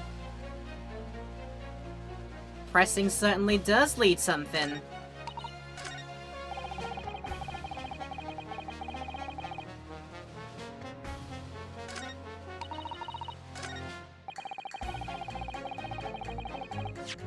It kind of just depends on how much of the street over here was not walkable or cordoned off while the digging up was going on. But you know, it's perfectly conceivable that that could be forcing somebody to go from here around the road that way instead. If it's something along those lines. Hold it! Let's press the new statement. So if I understand correctly, you're a day labourer and you were doing road maintenance that day. That's right, like I said, you get a lot of burst gas and water pipes are underground in the middle of winter. It's the only time of year fellas like me can actually make a few bob. And I'm missing out today. And when you say from dawn till dusk, well, the work has to be completed from within a day, you see. No coaches or pedestrians can pass while it's happening. Aha! That would be why. I wonder if I could trouble you, sir, to mark on this street map the exact location of the works you were carrying out? Ah, give it here then. Let me have a look. Right, let's see then. Here we are, Meerschaum Street. Yeah, it was just here, like. It was a tidy dig, I can tell you. We had to get through all the drifts of snow. They're frozen solid. And at what sort of time did you finish the work? Well, we started in the morning and we can't have finished before gone 6, I'd say. The snow had stopped coming down, but it was long past dark for sure. That means the roadwork was still going on when Miss Green was attacked at around 5 o'clock. Roadworks on Meerschaum Street, huh? Right. I think we can start pitting, because wouldn't have gone around the houses on this way back from the bookshop, not in winter, but would have been forced to do so in the event of roadworks. Objection! Objection! Those two statements are clearly at odds with one another. Ooh, at odds, Council. Explain yourself. Oh, please, don't point. It wasn't me, I swear. Hey, what? I just wanted to get this done and dusted. Well, juror number 3. Oh, me, sir? What do you mean? Juror number 5's words just now are extremely significant. Let's take a moment to consider the implications of what's been said on our map of the local area. On the day in question, Mr. Natsume visited the bookshop here to purchase a number of second-hand books. And on the same day, we now know that there were works being carried out on Meerschaum Street, making it impassable. Which means that the defendant's route home could not have taken him along Meerschaum Street and down Briar Road. Oh yeah, of course! Well, what do you think, sir? Well, yeah, you can't argue with that really, can you? We must have had a good 2 yards or more of the pavement up. Every gentleman and gentlewoman that came along had to turn back and go around the other way. So the only conclusion is this. The defendant must have taken a longer route back to his lodgings. Oh, yeah. I suppose he must have. I'd suppose that must be right, eh? Juror number 3, you said the following. The man wouldn't have gone around the houses on his way back from the bookshop. But we see now that he had no choice. Oh, yes! My lord, my judge, sir, if I may. Yes? I don't think in all good conscience that I can say the man's guilty now. Yes, I'd like to see his trial continue so we can get to the bottom of what really happened. Ha! One flame. What about you, sir? Eh? Who, me? Well, alright then. If there's an hole in the prosecution's argument, it should be filled in, that's what I say. Bosh. Dibble, dibble, dibble, dibble, bosh, bosh, bosh.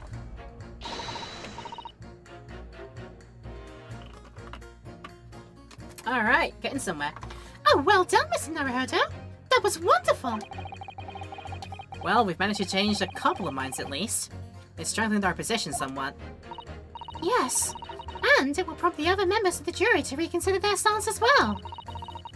They'll be asking themselves if their current leanings are right or not. Now, if we could just identify one more clue or discrepancy that would make them stop doubting Mr. Natsume, we might be able to tip the balance completely. Yeah, that's exactly what we've got to do. Van Zieks is looking to bring this trial to an early conclusion. That's what we have to prevent, by whatever means we have at our disposal. I will just sit back in my non-vampiredness, don't worry about it. Thank you, Council. On with the summation examination, please. Yes, my lord. Okay then. Well, I have to say not guilty at this point, so I can see where this trial goes for me. Whether it's digging up roads or digging up the truth, you've got to see it through to the end, haven't you? Yeah, okay, the only person that we have not pressed yet would be, Mr. Hard of Hearing over here, so let's try it. Hold it!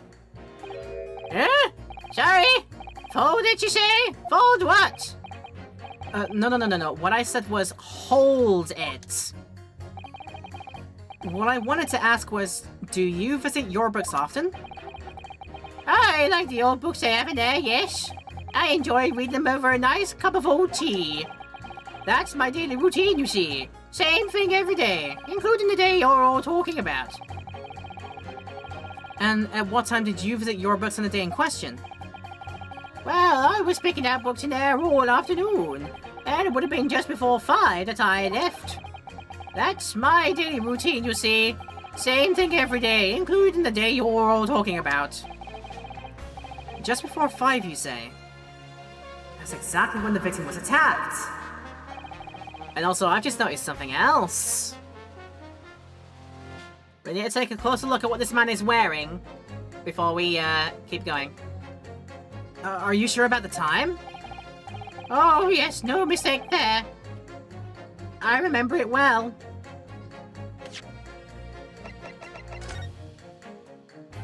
Green. And wearing a hat as well. Green. And wearing a hat as well.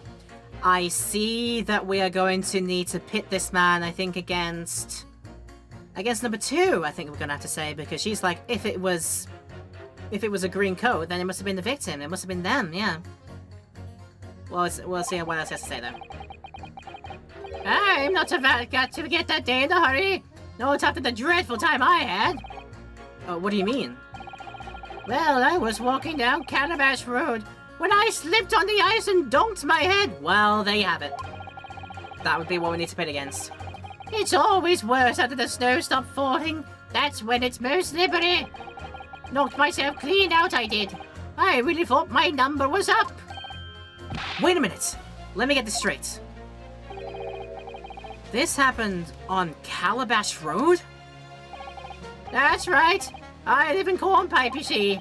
Heading down Calabash Road is the quickest way for me to get back from your books.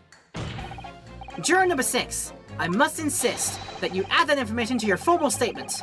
It may very well be extremely insignificant. Sorry. Extremely sick. No, I'm quite alright now.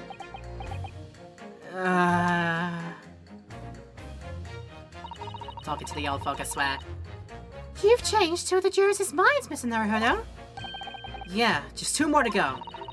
Deliver the finishing blow now. It's time to turn the tables here. I wish I knew how to do a Susato takedown, but I suppose words will have to suffice for now. Words will have to suffice, yes indeed. I suppose while we're at this point here, it might be a good time to take another break. And, yeah, I'll get to pressing the new statement from number 6, just to make sure there's no other details left out. And then I'm pretty sure I know who we're going to pit that against, but we'll do that after the break. For people in YouTube's, no problem at all for you. We'll be right back to the action, no questions asked, because we cut out the breaks from our highlight video. But for you watching in this Twitch stream right now, it is time for our usual hourly ad break to start. So I'll see you back here in a few minutes' time, and we'll continue the trials. Yeah! Tension's great. I like the bounciness of these themes in this game. They are pretty good. Alright, spare me a moment here, and I'm ready to get back into it. Hi! People in the Twitch stream have just taken a break, but people in the YouTubes, we've been continuing without all these breaks as I've cut them out in the highlights. Hope you're still enjoying it in YouTube land. I hope that you would consider leaving your likes and maybe subscribing, hitting the bell as well if you want to keep up with this series and all of its new uploads coming up very, very soon. If you're in the Twitch stream right now, didn't realize that this is going to be a YouTube VOD very, very soon. There's the details there. We will upload this up a week after this stream finishes on the Laura Petal VOD YouTube channel. So if you haven't already checked it out over there, get yourself over there, see what's over there, and if it's to your liking, you can do the same stuff as well.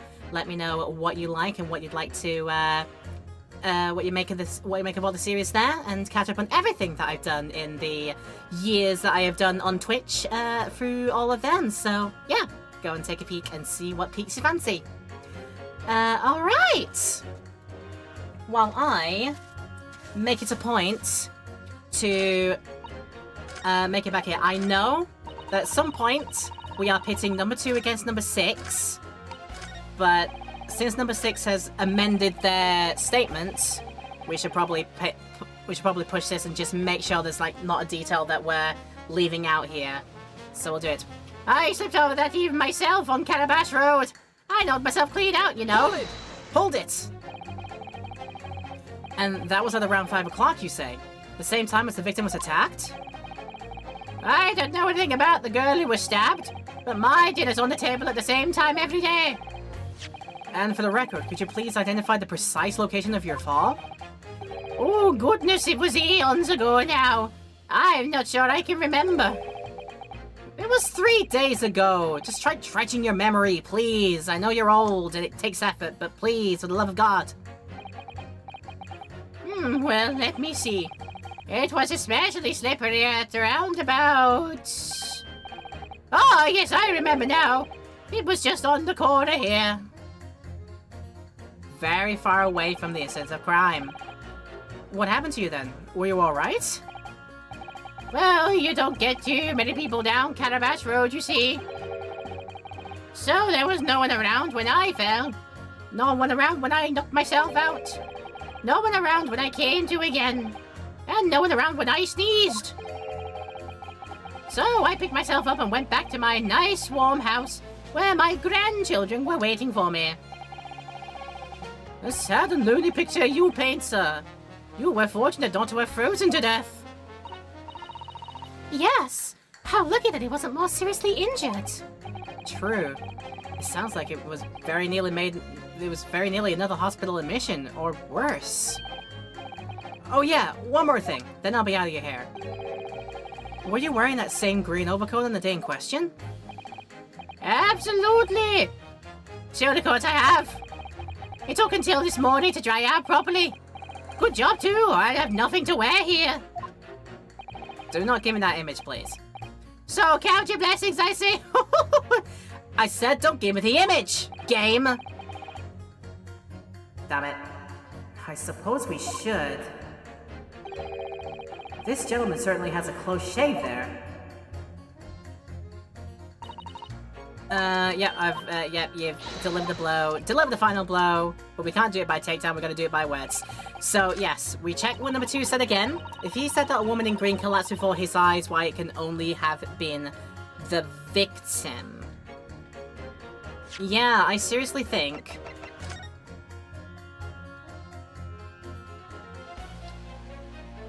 I'm like, could you honestly tell?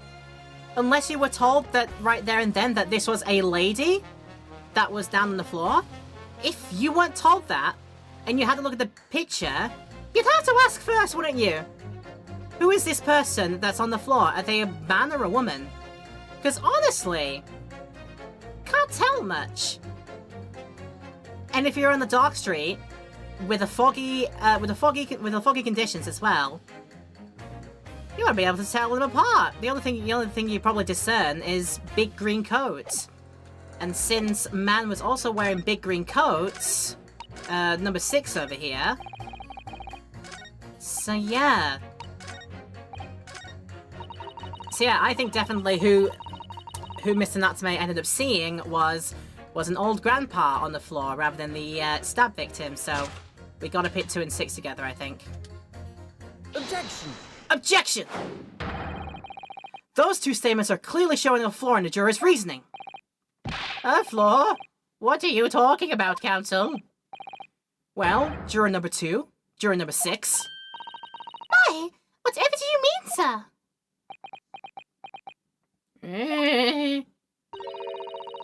I think perhaps the old man didn't hear you. Unbelievable. It's not like I was loud or anything. There is at least one fact of which we can be sure here. The bookshop receipt found in the defendant's room clearly indicates that on the day of the attack, he had been to your books and purchased a number of second-hand titles. He then returned home on foot. But the man says he has no recollection of his return journey. That's correct. But what he does remember is seeing someone appear in front of him on the way. Someone in a green overcoat who suddenly collapsed on the pavement before his eyes. Yes, we are all aware of this. The poor young woman who was stabbed, obviously. Objection! Objection? Can we really be sure of that, madam? My, whatever do you mean? I'm sure you heard juror number 6's account of what happened to him that day. That same afternoon, there was somebody else apart from the victim who was wearing a green overcoat and who fell over on the icy streets in the neighborhood. Oh my! My goodness, you mean? That's right. I'm referring, of course, to hard of hearing juror number 6. Are you really suggesting that the person in the green overcoat whom the defendant saw collapse in front of his eyes was the jolly old gentleman on the end of the bench here with me today? That is entirely possible, yes. After all, the old man had a somewhat similar build to the victim. Oh, well, look at that. My goodness me! Sorry, you need to pee? I do not need to pee, man. And crucially, we know precisely where the old man in the green overcoat fell. On Calabash Road. Therefore, if the person who Mr. Natsume saw collapsing in front of him was in fact juror number 6, it means the defendant must have taken the long route back to his lodgings. And if that's true, then clearly the crime scene on Briar Road where the woman was stabbed was not on his way home. Oh my! Get you in your face! You idiot old man! If you wouldn't have been so daft as to be roaming round there, we'd have boxed this off hours ago. And really, what were you thinking wearing such a befuddling coat? Well, you said it, man! Is it crime for the elderly to walk the streets these days? Is it a crime to sleep over on the ice? Is it a crime to keep up with the latest styles and wear a beautiful green overcoat, is it? Hold it! Oh, hold it. My lord, I do hope it won't cause any inconvenience, but You would like to change your leading, I presume. I do declare that I would. I'd like to call for a verdict of not guilty. Oh, thank you. And I would too. What? Is it a crime to change your mind? Is it? Well, meh. I suppose it's not, though.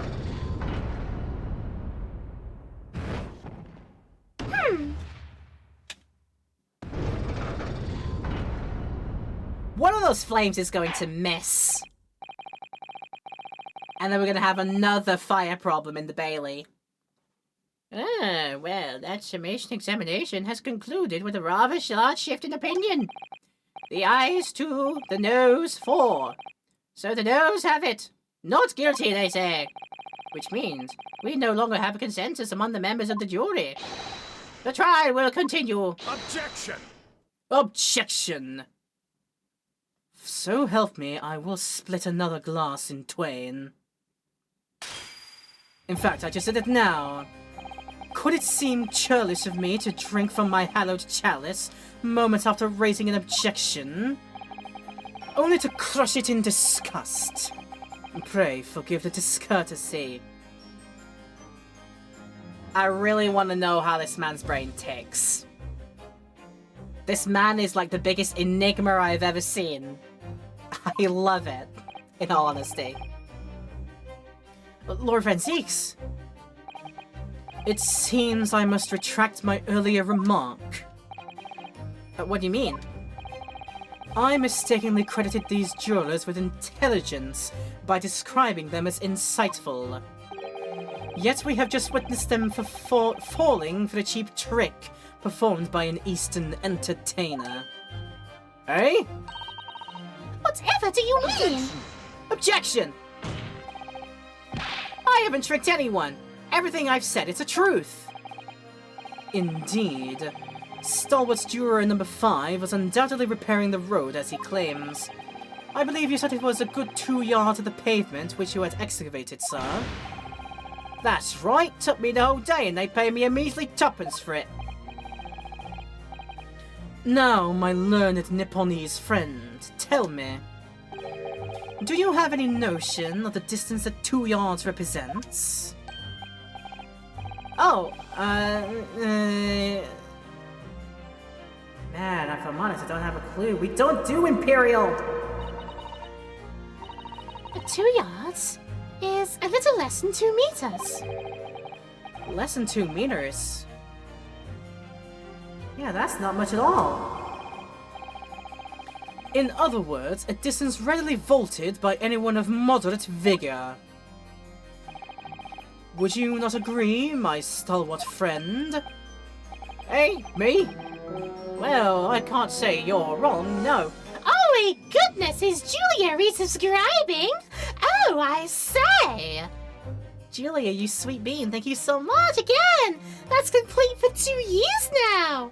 Oh, that's so kind of you, Julia. My lovely bean, Julia. If you're not already giving Julia your love, why the heck are you not? I'm gonna be nice. I'm gonna be extra, extra super nice. See what she's got over there, Julia Bandicoot. She's absolutely brilliant. She may not have a mic, but by God, she's great at the games that she plays.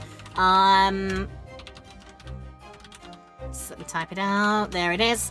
Right, all done sufficiently there, so if you haven't already followed my friend Julia Bandicoot, give her your love. And tell her I sent you over there. Yeah, if you're into like your Crash Bandicoot stuffs, Tekken stuff, speedrunning stuff, good old classic PlayStation stuffs, Julia is a person you should be giving your love to. So go do it, alright? Much love. And much love to Julia as well. Yay! Well, I can't say you're wrong, no. Oh, sorry. Focus back on Game Winner. There we go. But, what? And did you perhaps erect a sign to prevent pedestrians from passing the site of your works? Eh? I wouldn't dream of it. What a waste of... Oh, dude, you're not following the codes. What are you doing? No coaches would have had an open passing anyway, and we just turn any gentlefolk back when they come. Kids just jump right over us all the time, but...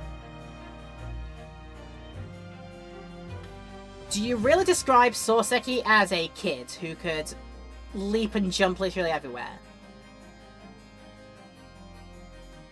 I see this going in a very weird way. Just a lost joke, bro. Oh goodness, right? The accused is no gentleman, as far as I can see. I have little doubt, however, that he could spring over a 2-yard trench in his meanderings around town. Oh! Is it true? Is it? The incontrovertible truth is that the books just purchased by the accused were found at the scene. There can be no doubt that on his way back to his lodgings, Mr. Natsume walked down Briar Road. Oh. Crushed in a single sentence.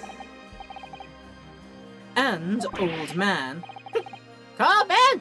You can talk! You say that at around 5 o'clock in the day in question, you slipped and fell on Calabash Road. Pray, was there a suspicious-looking Nipponese behind you at the time? I was gonna say maybe, I don't know. Well, how would he have known? He was unconscious, Doi. Would really have had time to look backwards. What does that mean? What does that even make a blind bit of difference? That's what I want to know. Have I had a lovely weekend? It has been nice! I went out and saw Life yesterday. in that I went on a hike with some friends who I haven't seen for quite a while. It was a very nice day. I was very tired at the end of it, which is why I didn't do my usual stream yesterday, and I'm catching up with it today. But no, we had a nice walk. Yeah, going out, seeing the graphics outside. It's nice for the soul every now and then. And yeah, it was a very nice day. Had some nice lunch afterwards as well. It was really good. Nice day. And then, yeah, I'm here now and doing this. It's all good. And I've got some more days to look forward to, actually. Because Monday and Tuesday coming up, they are still public holidays. We are still into Japanese Golden Week, and we still have a couple of days out of that left. And they usually do a rejig if one of the public holidays falls on the weekend. They do rejig and give us, like, one of the following weekdays as a holiday to make up for that fact. So yeah, Monday and Tuesday, I still have time off. It's great. And I'm going to enjoy it, hopefully. Do I have something in my eye? I might have something in my eye.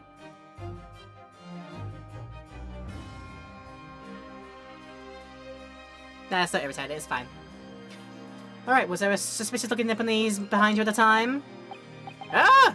I can't say as I remember. So what point does that make, man? You don't remember? How about a wager, my learned friend? You say it was this old man that the accused saw. But I would lay 1,000 to 1 against you being able to prove it. Ah! Is going away there. Order! Order! Lord Fensix, explain yourself! My lord? If you had such a trenchant argument up your sleeve, why in the world did you not proffer it during the summation examination? I wanted to give this young foreign student the sightseeing experience he no doubt came for. I wanted him to see for himself how the opinion of the jury is so readily swayed. But my hospitality has its limits, and they have been reached, I feel. Ha! So, my learned friend, today's sightseeing tour of London is now over. What? What are you talking about? My lord, the prosecution requests permission to call its next witnesses to the stand.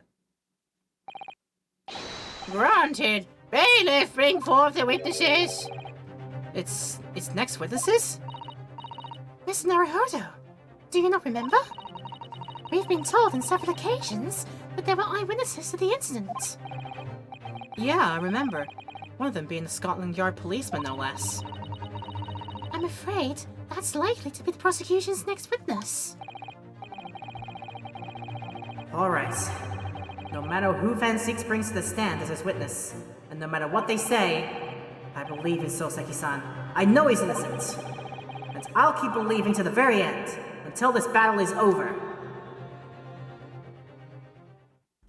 The slow zoom on his face there. Look at these two people, huh? Alright then.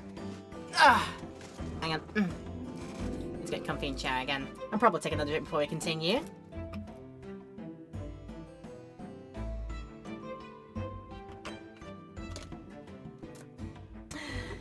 Nummy, nummy, nummy, nummy.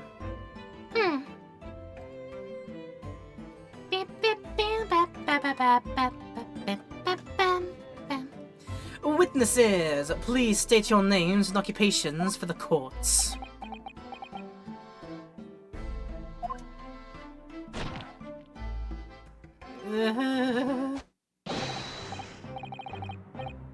Constable Roy Beat, sir! Nothing to report on the street, sir! And I'm Miss Beat. Patricia's my name. I'm proud to say I'm this young town hero's wife.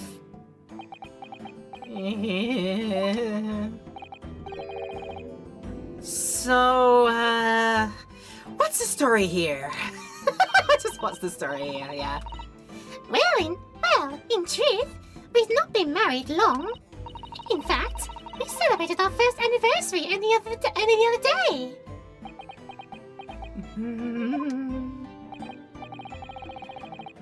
It was your husband I was asking about. He seems tired. Hardly surprising. Whilst being an honourable occupation, patrolling the beat is the most demanding work in the world. Oh, really? I'm sure I've heard that before, actually. Indeed, apart from rare days off, our gallant officers trudge some 20 miles a day, you know. They patrol boarding houses and pubs, collect taxes, survey the streets, check that beaters are running true. And they're responsible for keeping the streets clean and lighting and extinguishing our streetlights. There are a number of items in that list that don't sound much like policing duties at all. Oh, now it's getting in my eye. Hang on. I wouldn't just be falling asleep on my feet. I'd have collapsed long ago. But it goes without saying that a policeman's primary duty is the apprehension of criminals. Even when he's off duty, a constable is expected to investigate and resolve any crimes on his beat. For the London Bobby is a man of honour. Bobbies. And a man of slumber. On the day in question, this man and his wife were walking down Briar Road in the opposite direction, and they witnessed the incident as it occurred. Is that not correct, Mr. and Mrs. Beats? That's right, sir. Isn't it really? Constable Rowley Beats, sir! Nothing report on the streets, sir! What a great witness he's going to be. Not! Very good. I'd like to hear your formal testimonies now, please. You will tell the court exactly what you saw in the afternoon of the incident. Yes, sir!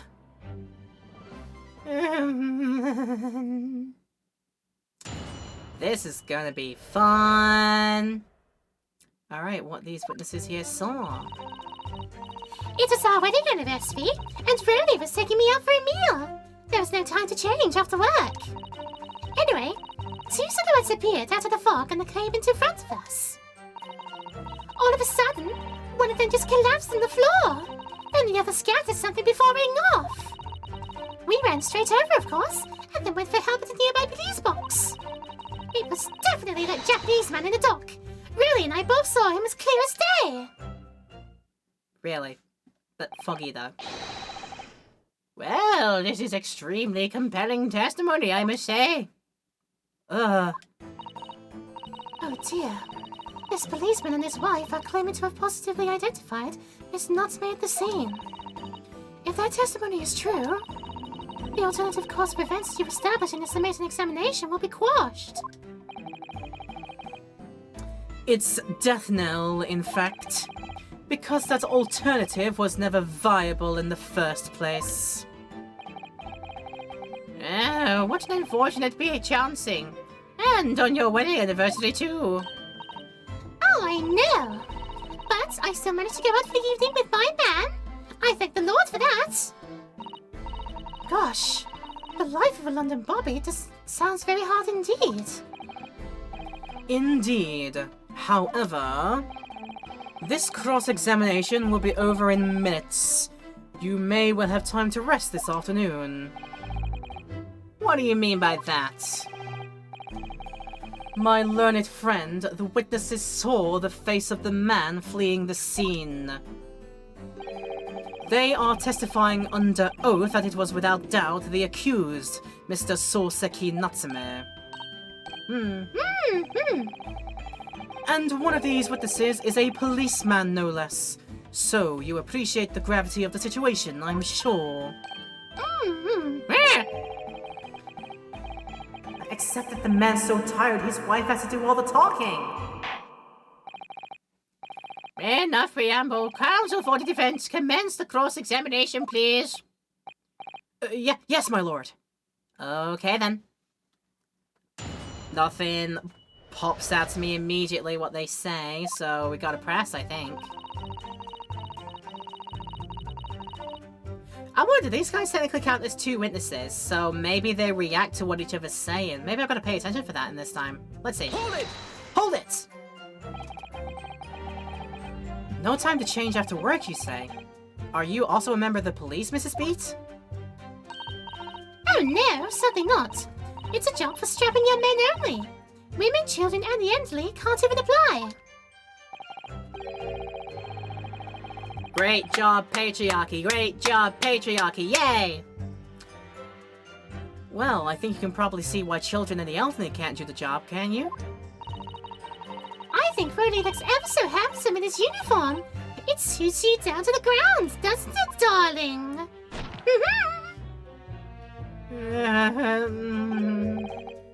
Well, I just finished my beat. Pat and I were heading back to the station. I was actually planning on getting changed there. Is he talking in his sleep? This is creepy. Oh no, really? I much prefer you in uniform. But sometimes, I don't recognize you when I see you in plain clothes. Oh dear, that doesn't seem healthy. Kindly adhere to the point. You were going for a meal after you had finished the beat of the day, correct? Oh, excuse me. That's right, sir. Yes. Although I was fit to drop, to be honest, after spending the whole day on my feet. But police is my life, sir. As long as I'm the proud owner of this, I'll serve my city and my queen to the end. What's that now? Warrant card, it says. I can just about make out.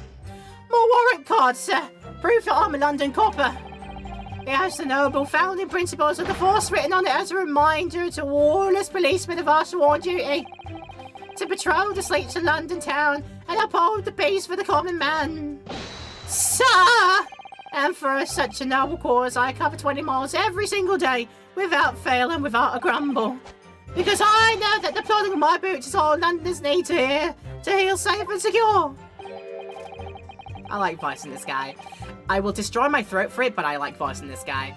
Also, what happened to my ads manager over here? Spare me a moment. Refresh. There we go. Yeah, my ads manager just sort of blanked out. I wasn't sure what time it was to the ad break. It isn't for a while, so that's fine. We can just keep where this is. All right then. Yeah, thanks for hanging out, everybody. I hope you're still enjoying today. Even if you're just watching in the silences, I like that you're here nonetheless. I love it. Thank you so much for tuning in. So, fighting crime doesn't appear to come into it then. Damn, you have just been calling out shots, firing those shots. But, just on that one particular day, I was looking forward to celebrating my wedding anniversary. Mrs. Beat puts up with a lot being married to a bobby like me. I just wanted to show my wife just how much I care. Oh, Pat. Oh, Freddy. I mean, they are so sweet together, let's put it that way. They are very sweet together. Oh, what a charming couple. Their young love is such a joy to behold. If a little over the top, perhaps. And then, kindly describe what happened next. Okay, first statement has absolutely nothing in it and took a while to go through, but that's fine. How about number 2? Hold it! 2 silhouettes. That's right. They were coming towards us, walking up Briar Road in the opposite direction. There was a rather plump-looking figure, followed by a scrawny, thin-looking man. That does sound exactly like the victim as pictured in this print. And like Mr. Natsume. Yeah, unfortunately it does. And you're certain that at the time there was nobody else nearby? Oh yes, quite certain. It was dark, but there were streetlights on Briar Road, you see. There was nobody else around at all. Isn't that right, my darling?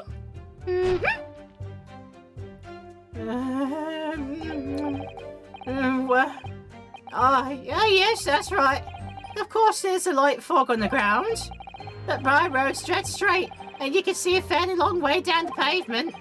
And then there's a street lighting as well. I didn't see any of Before sleep takes a firm hold, your answer please, Mr. Beat. Are you quite sure of what you just said? Yes, sir.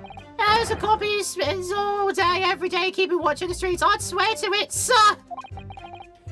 I'm as sure as my love for Patricia is true. Oh, but really?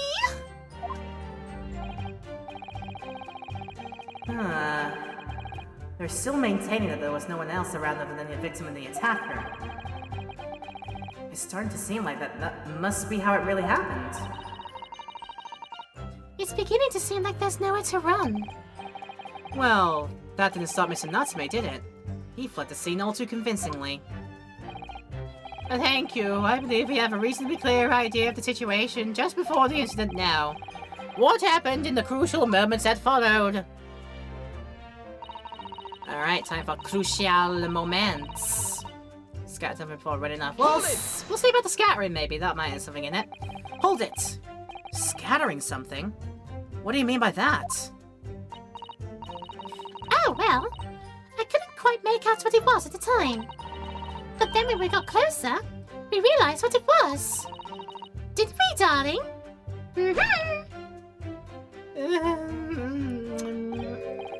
What? Yeah, that's right. It was some old books. I see. Old books. Yes, sir! The culprit had dropped a number of them all around where the victim lay on the pavement. Indeed. Let's clear the pictures in this photographic print. That rotten Japanese man did that when he did the deed. Hold it! Let's not forget that it remains to be established that the defendant was indeed the attacker. But we saw him. It was the man in the dock without question, sir. The moustache, the hunchback, the cat-like eyes, the tart mouth, the snub nose, everything.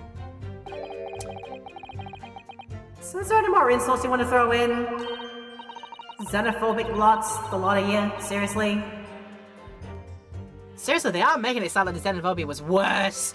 Was way worse than... it's way worse than anticipated, honestly. The voices are amazing. I try my best. Even if it's just having an absolute just fun time with it, not doing it in a sort of like big capacity. I just like doing them because, you know, you get to have a bit of fun with reading out what they're saying. I probably will destroy my throat doing this, but I will try and survive nonetheless. I am trying to make sure the stream that I have plenty of this good stuff on board with me. And try my best. I'm taking care of myself. Don't worry about it. That's right. He looked down at that poor defenseless woman with those terrifying, intense eyes. And then suddenly threw his books onto the pavement and ran away. I see. This is tough. They seem as though they're telling the truth here. May I remind the court that this unambiguous testimony comes from a policeman and his wife. Now please continue. Yes, sir!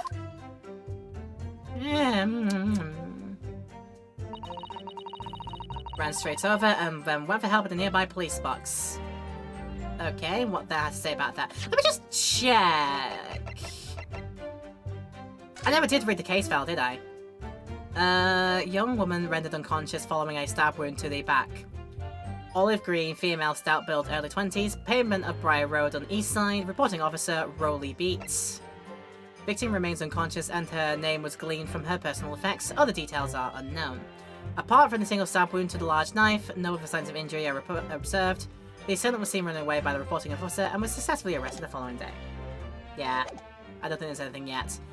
I think I gotta keep pressing. Hold it! Hold it!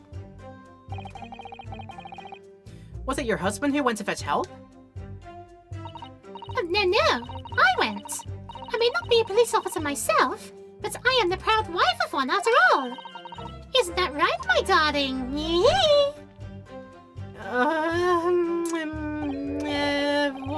Yes, that's right. I asked Mrs. B to go. I was off duty by that point. Like, bang on 5 o'clock, you say, you're like, yeah, I'm not on duty now. But Bobby's never truly off duty, of course. So I obliged to stay and guard the scene. Yeah. Very laudable, Mr. Beat. Preserving the scene of a crime is a task of considerable importance. That's why I sent Patricia, you see. I told her where to find the right police box.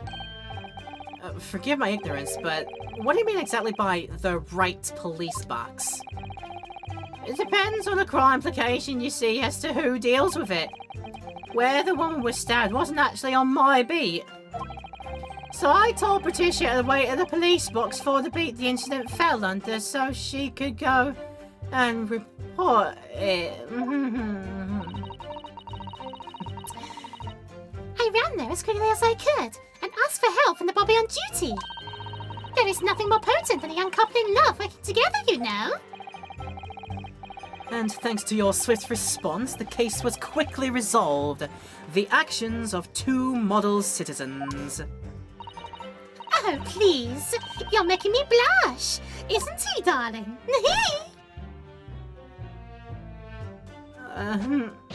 Yes, sir. What Patricia said, sir.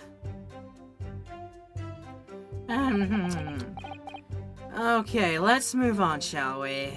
Okay. Okay, I've pressed 4 statements so far out of the 5, and not one of them has turned up anything, so maybe something turns up when I do this one. I think the one that's contention is as clear as day, but it was still foggy though, so what do you make of that? Hold it! Hold it! But surely you wouldn't have been able to see its face by the light of the gas street lamps, would you?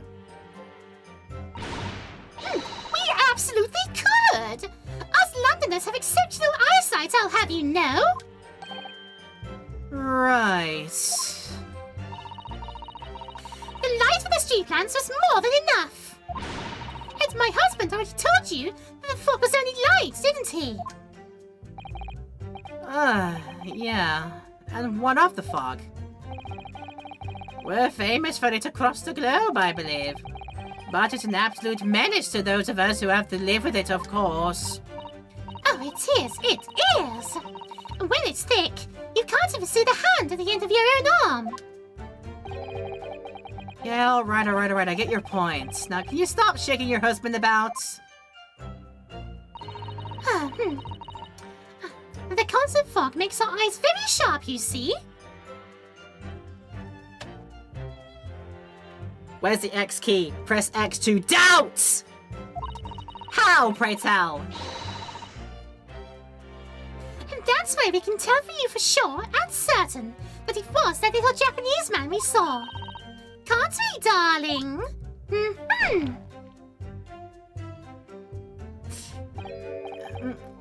Yeah, it was the accused and no mistake.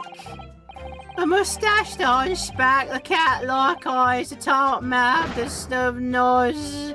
Unmistakable, sir! As far as this couple's testimonies are concerned, there can't be any question. It was Soseki-san I saw running away from the scene of the crime.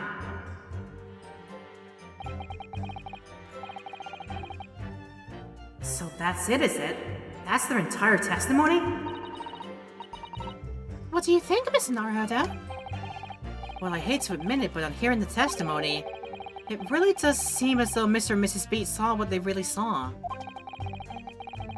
Mr. Natsume running away from the scene on Briar Road that day. Yes, I feel the same. So if that's true, where does it leave us? The members of the jury are sure to call for a guilty verdict after this testimony. Oh, no. Then what do we do? If Kazuma-sama were here, Huh. What are you trying to say? I think he would try to find the contradiction somewhere else within their testimony. What do you mean somewhere else?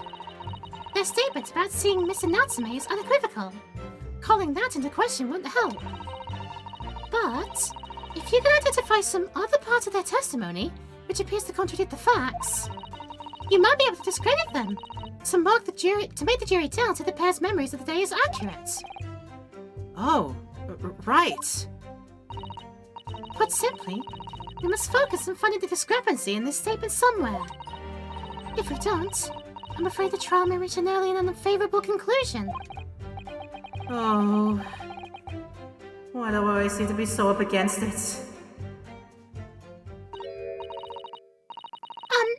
Mr. Lawyer, sir? Can I ask you something? Oh, yeah, of course. What is it? Well, you keep asking us all these questions about everything we've told you. So, it seems like you don't believe our testimony. Is that right? Is it? Well, out with it! Oh, what? No. Oh, it's really not that at all. It's... My husband's a policeman, remember? And I know what I saw. I remember every last detail, everything. Like... Oh, I know. What about the books the man dropped? I could tell you the names of every single one I could. Every single one. Girl, that could be your very poor decision, but I'm gonna let you roll with it. I'm gonna let you cook. And you dare to question how reliable my testimony is? That will do, Mrs. B. No, it won't do at all. That Japanese lawyer has no idea what I'm capable of. Even if I decide to give him for insulting us, don't think for a minute that really will. God, I really didn't mean to cause offense. Please put the husband down. Please put him down. Perhaps you would like the opportunity to supplement your testimony, Mrs. Beach. Might that appease you? Thank you, my lord. That would settle things nicely. Wouldn't it, darling?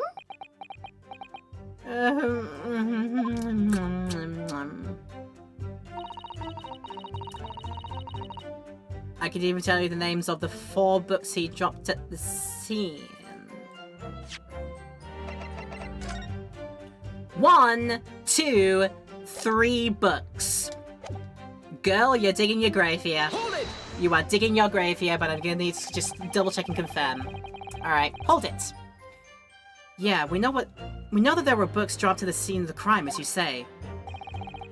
Those purchased by the accused at the nearby second-hand bookshop on the day in question. After I'd been to the police box for help, I decided to have a good look over the area for good measure. I am a proud policeman's wife, after all. I did it for Rowley. And what was your husband doing at the time? Oh, he was lying face down in the slough, getting some well-deserved rest. He works ever so hard, you know. Ever so hard. Don't you, my darling? Interesting way of guarding the scene of the crime. Well, Mrs. Beat, seeing as you've regaled the court with your tales of your powers of your recollection, would you be so kind as to recount the titles of the books you observed at the scene? I'd be happy to. Now, are you all listening? There was The Picture of Monsieur somebody or other, and What's It Yearnings. Then there was a meal for someone. And the last one was definitely the thingy something. You see?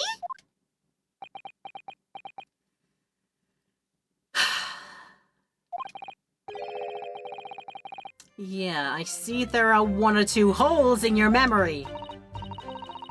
Oh, well, they were along those lines, I'm quite sure. There were indeed books found at the scene with titles along those lines, as you put it. Well, what did I tell you?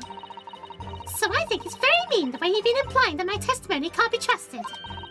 Don't you agree, darling?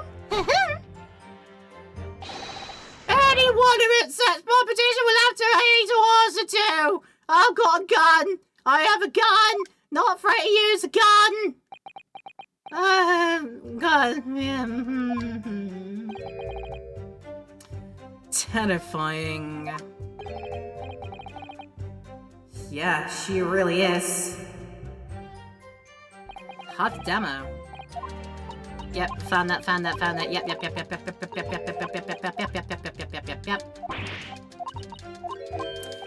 So yeah, girl made the error of giving us another piece of testimony to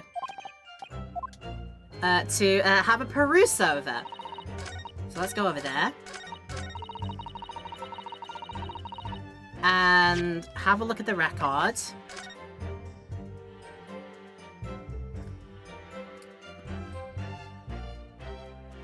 So the picture of something or other, a meal for somebody, something yearnings. But that last one, that last fourth one. If it goes back up there, let's double check what you said there were. The thingamy something. What is the thingamy something? Because that's not in the list of that's not in the list of books here. And again, on the photo, there's only 3 books present on the scene, so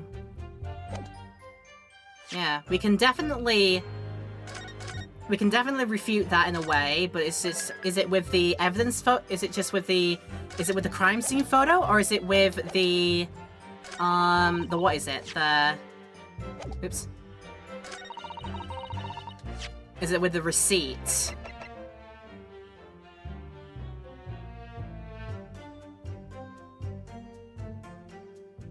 Or maybe this might be a case where either piece of evidence would work. But I think... No, it has to be this, because she's told us the names of what the books are. And obviously the receipt has the names of the books on it. So, yeah, it must be this. Objection! It must be the receipt, yes. Objection! So you're saying that there were 4 books? That's right. I remember all of them. The picture of Monsieur Somebody, What's Its Yearnings, A Meal for Someone, and the thingy something. I'm sorry, Miss Beats, but you just dug your own grave. There is a fundamental flaw in that statement of yours. Oh no! What flaw? You can't count.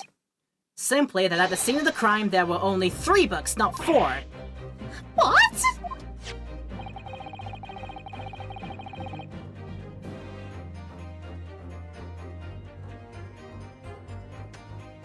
Something could have clicked to me as to what that 4th book could actually have been called based on what another previous character has been talking about. Huh. I wonder if that actually comes back into it somehow. But nonetheless, here we go. This is a receipt from the bookshop where the defendant bought his books. Your books? Yes, and it details Mr. Natsume's purchases that day. But as you can see, only 3 books are listed. Only 3? No! That can't be! I remember seeing them. There were 4 books, I tell you. 4 dirty old books. Oh, really? Have a good look at this photographic print of the scene of the crime. And practice your counting, because as you can clearly see from this evidence as well, there are only 3 books. The book's name's also apparently real books.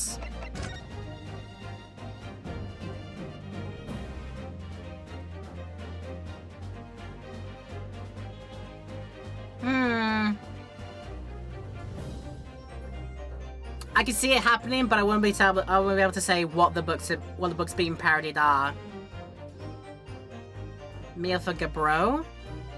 Unless like the spellings are very like subtly changed. I don't know what the references are. Interesting. But anyway, feel free to let me know if you want to. That might be interesting. But I just don't believe it. I saw them there. I swear it. I saw them. No, madam. I'm afraid your powers of observation cannot be relied upon.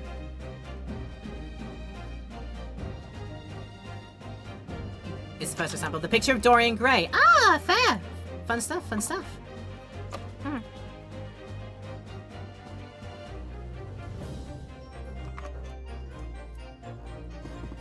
Goodness me. Yeah, my throat is gonna feel this tomorrow. I'm pretty certain of it now. Oh dear. So it cannot be denied that though you say it was the defendant you saw, you could very well be mistaken. No! Oh no, oh no, oh no, oh no! Oh no! Objection! Objection!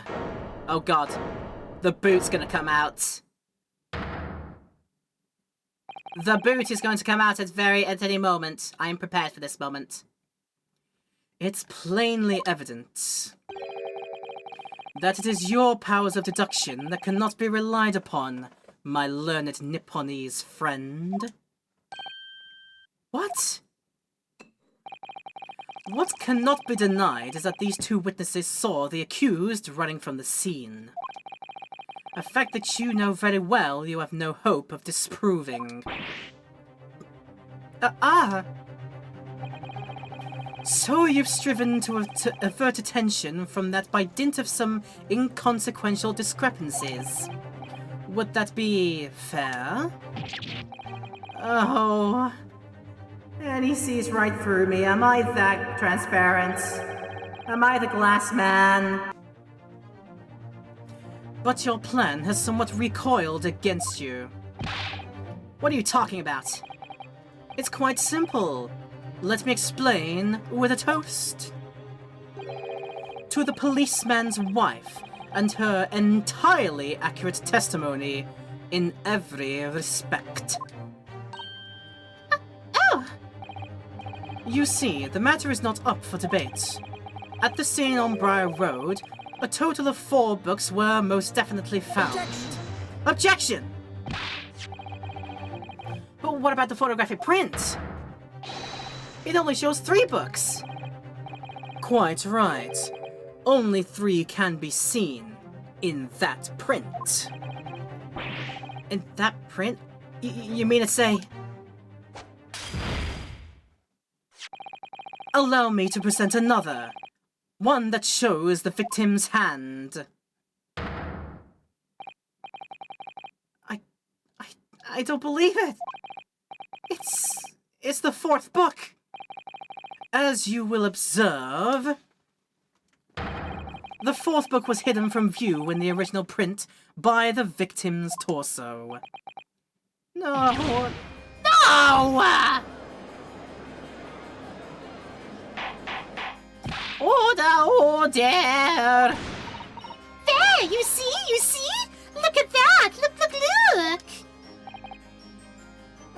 Yeah. Oh, goodness. It's just like I said, isn't it, my darling? Yes, sir! Patricia's always right, sir! Let us study the receipt for the books purchased by the accused on the day in question. Mrs. Beats, the titles once again, if you please. Oh yes, of course. The picture of Monsieur somebody or other. The picture of Monsieur Lecoq. What's the earnings? Canterbury earnings. A meal for someone? A meal for Gabreau, in fact. As the court has just heard, the witness remembers the book titles flawlessly, save for a few minor details. So, few minor details were not what I would constitute as a flawless remembering of things. Sir?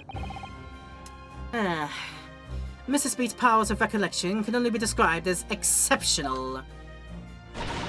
Did you hear that, Rady? The gentleman paid me a compliment! Yes, sir, flawless, sir. Patricia is flawless.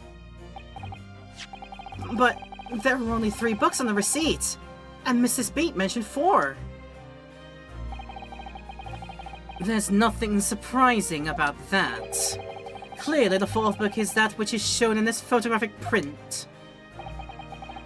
I'm sorry, Counsel, but does that not seem odd? Why should the 4th book be omitted from the receipt? Well, several reasons. She probably also maybe purchased the book, or is like, she had that out on loan and she was reading that on their way down, maybe? Because what I think the game's gonna do is sort of accused to say that, oh, he only paid for 3 books, but he's actually stolen a 4th.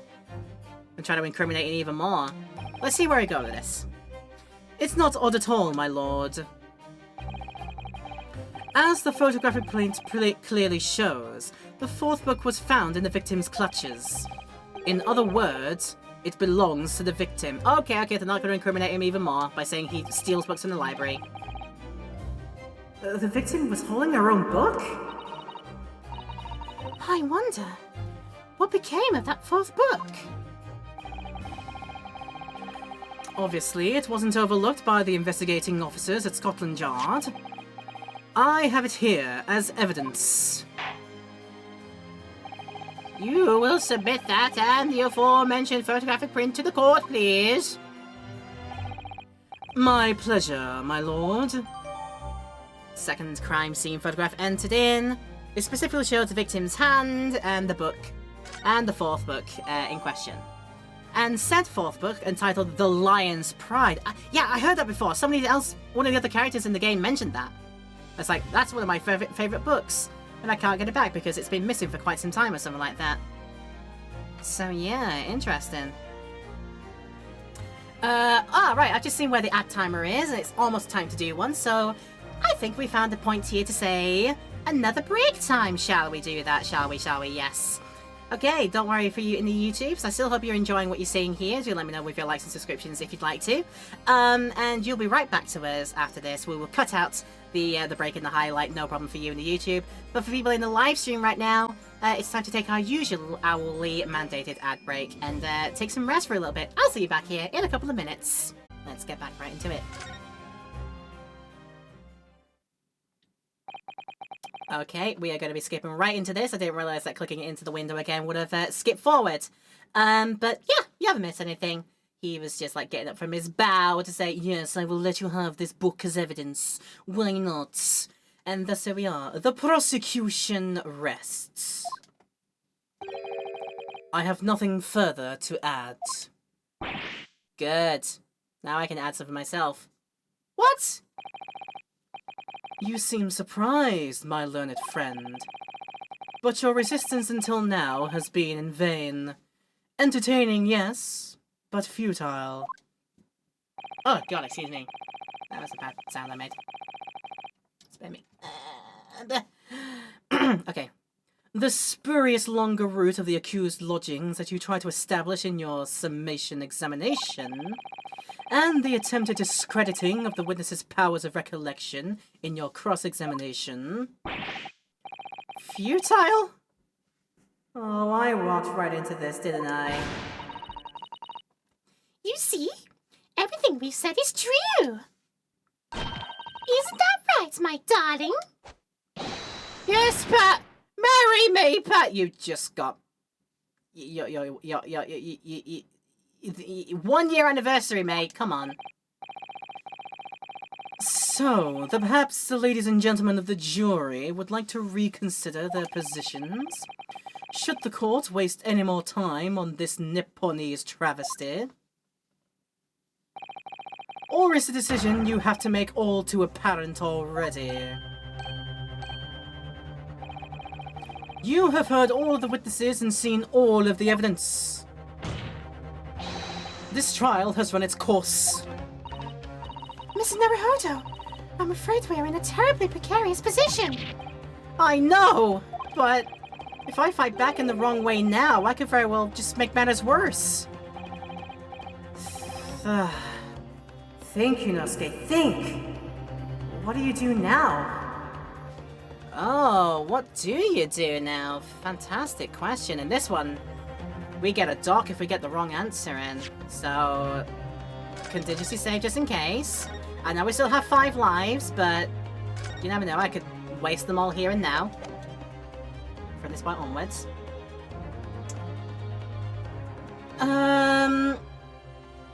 Is there something we still gotta raise an objection to? We just gotta, like, tip over our words carefully. I don't know if I have to still say that there is something to this that I haven't... Like, what else haven't we considered up until now?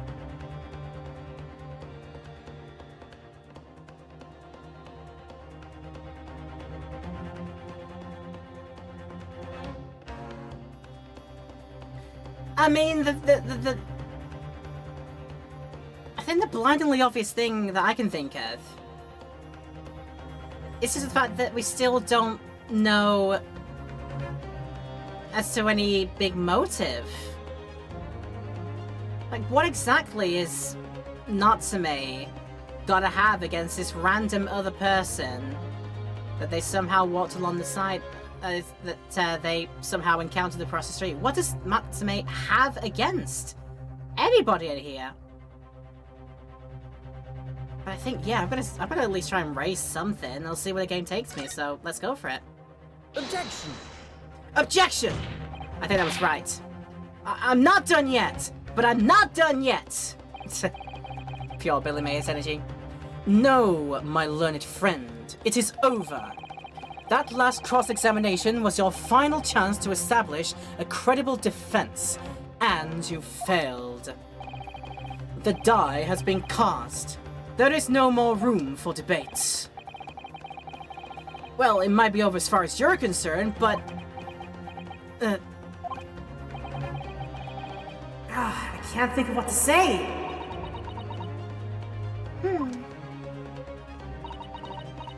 If I may, Lord Van Zieks, it seems somewhat boorish to close down the debate at this point. Your insignificant little Eastern Isle must be a lawless hole indeed. For a lowly judicial assistant to have the audacity to intervene at a moment like this. Oh, Susanoo, stand up for yourself, girl! Come on! Don't let this rampant xenophobia get to you, come on. Oh dear. This game is full of it, honestly. I am, to my shame, still a very inexperienced lawyer. So you'll have to forgive me, but I consider my assistant's advice essential, and her opinions invaluable. Mr. Naruhodo! One of this land's great guiding principles is tolerance. So, the court will hear you, madam. Go ahead, Mr. Sato, please. Help me get out of this hole! Very well. Pray, what insight can you give us? He certainly says that. If he was voiced, he would say that certainly and give the strongest, most condescending stress ever on the word you. Like, what could you possibly give us? He so would do that. This man is unbelievable. What have we all overlooked in this matter that you see fit to pursue further?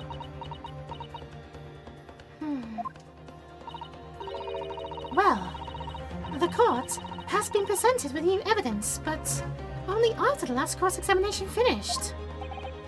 I see. And you believe that this new evidence warrants further examination, do you? Eh? Mr. Naruhodo, what do you think? It's just possible that this new evidence might be the decisive proof we've been waiting for. The judge is sure to ask the members of the jury to announce their leanings in a moment. And of course, he's sure to ask you to explain what the crucial piece of evidence is and why. So we must take this opportunity to examine the newly presented evidence as thoroughly as possible. Oh, I understand. And thank you, Mrs. Sato. This is it, Sato-san has managed to win us one last chance here. I can't let it go to waste. The defense wishes to present evidence, my lord.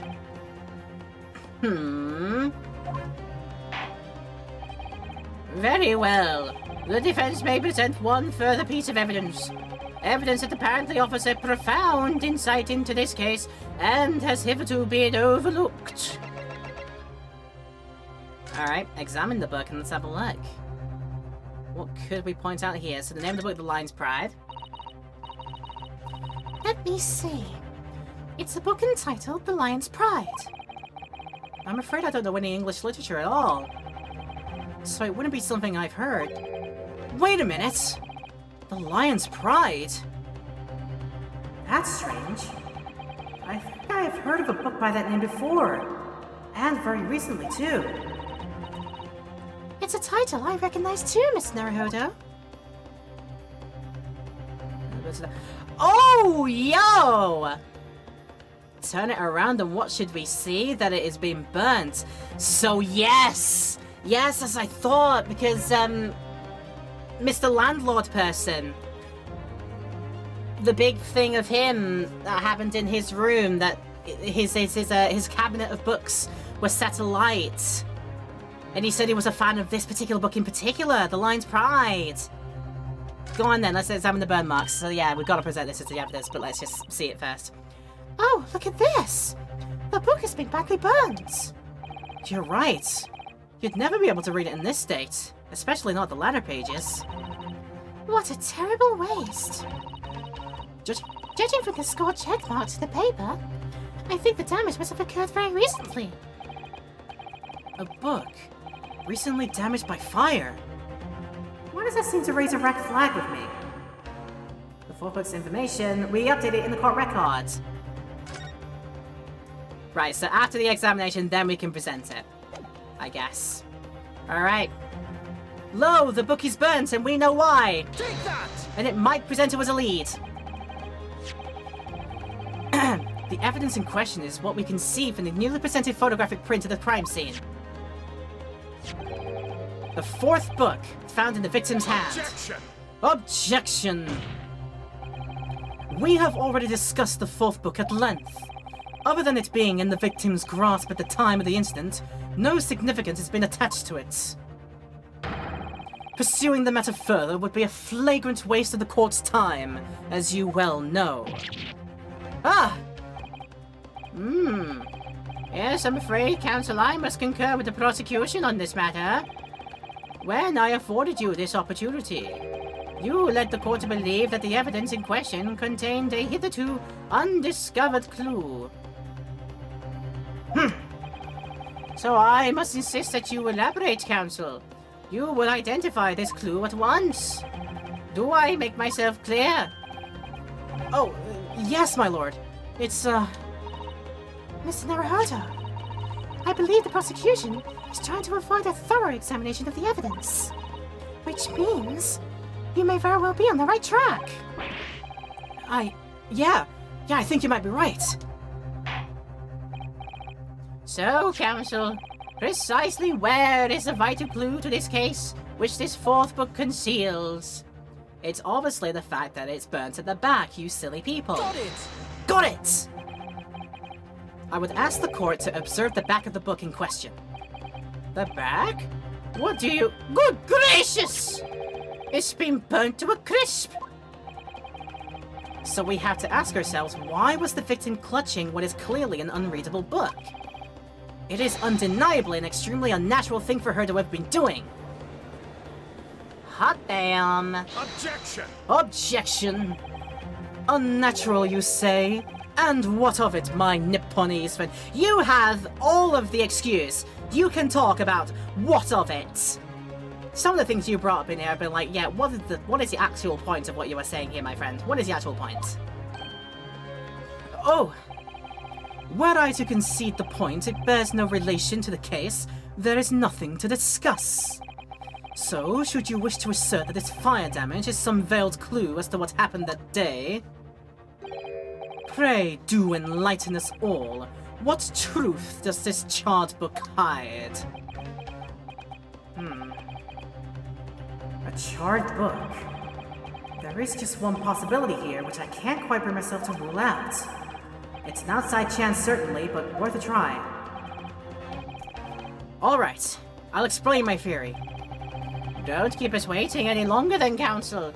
Explain this theory of yours. What are you suggesting you can ascertain from the fire damage this sorry tome has suffered? Assert to the owner of said book, because it's the landlord person. My lord, the burn on the back of this book reveals a startling truth. About the book's owner. I beg your pardon? But we already know who the book belongs to. The victim was gripping it in her hand as he fell to the floor after all. It's obviously hers. The question of how this book came to be in the victim's hand is yet to be answered. However, as to the question of who the book really belongs to and where it originated, the defense has very credible answers. Good gracious! How can you possibly? Very well. I'll play along with this futile attempt to delay your inevitable demise. But do remember, the members of the jury may well burn you if your little gamble goes awry. Counsel, the defense response here is very likely to influence the final outcome of the trial. So tell the court, who do you claim is the owner of this burnt book? One Mr. Moonface here, Mr. John Garrideb. Take this. Take that! The answer is that the book belongs to the couple who owns the house where the defendant has his lodgings. A certain Mr. and Mrs. Garrideb. The landlords. And whether this is some extraordinary coincidence or some kind of fate at work, I don't know. But of all the people in London, one of the 6 chosen for jury duty in this courtroom today is none other than Mrs. Garrideb herself. Oh my goodness me! I think you must be mistaken, sir. I'm not Mrs. Garrideb's wife. I'm his maid. Things would be so much easier if you would just drop the pretense. Alright then. How about a simple question for you? Have you ever seen this book in Mr. Garrideb's house? I would never presume to know all the books he keeps, sir. Objection! This is outlandish behavior. This woman is the accused's landlady, you say? You implicate this hard-working member of the public. You besmirch her without a shred of evidence. Your actions are unforgivable. Objection! Objection! No, you. This is not mere conjecture. The defense happens to know that on the day in question, at almost exactly the same time as the victim was stabbed on the pavement below, another incident was taking place in the room on the top floor of Mr. and Mrs. Garrideb's house. Good lord! What sort of incident, counsel? A fire, my lord. And we, yeah. Place say it was. Happened in the blink of an eye, you know. The whole place filled up with smoke. Couldn't see a body thing. Didn't take long for the fire to spread, of course. The body furniture started going up as well. Worse of it, I lost my favourite book called The Lion's Pride.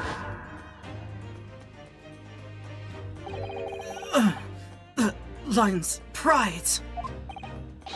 And your pride is down the gutter, my friend. I think that's what happened. By Jove! The very same title that's the subject of this debate! Oh, dear me! Objection! Objection! This is risible. All you've told the court is that a book by the same name was involved in a fire. In which case it would be reasonable to assume that it was burnt to ashes. And entirely unreasonable to infer that it magically removed itself to the scene of the crime. Perhaps it would make more sense if I told you that the cause of the fire was marital discord. Without going into details, it appears that Mrs. Garrideb was considerably enraged. Apparently, she continued to attack Mr. Garrideb even amid the flames. Oh, how awful! I can't even imagine being so horrid to the one you love. Can you, Rowley? Absolutely not, sir! Patricia would never raise a finger against me, sir! What do we know, They're all my favourite old novels in that case. But as soon as the fire got hold of them, that was it. Whoosh! Up in smoke. Then the wife started hurling things at me. There was I, back up against the window, under heavy enemy fire. Incendiary books incoming, 10 to the dozen. Wow, wow. The man had his back up against the window, and he had burning books thrown at him. Goodness gracious! Are you suggesting that the book was thrown in the window and landed coincidentally at the scene of the crime? Good point. Objection. Good point, video game. Objection. No. A thorough investigation of the surrounding area was conducted the very evening of the incident. And there is no report of the Gyarados window pane being broken. Could very well have been open to try and ventilate. That's quite true. Oh, excuse me. Might need to take another sip. It's fun doing all these voices, but yeah.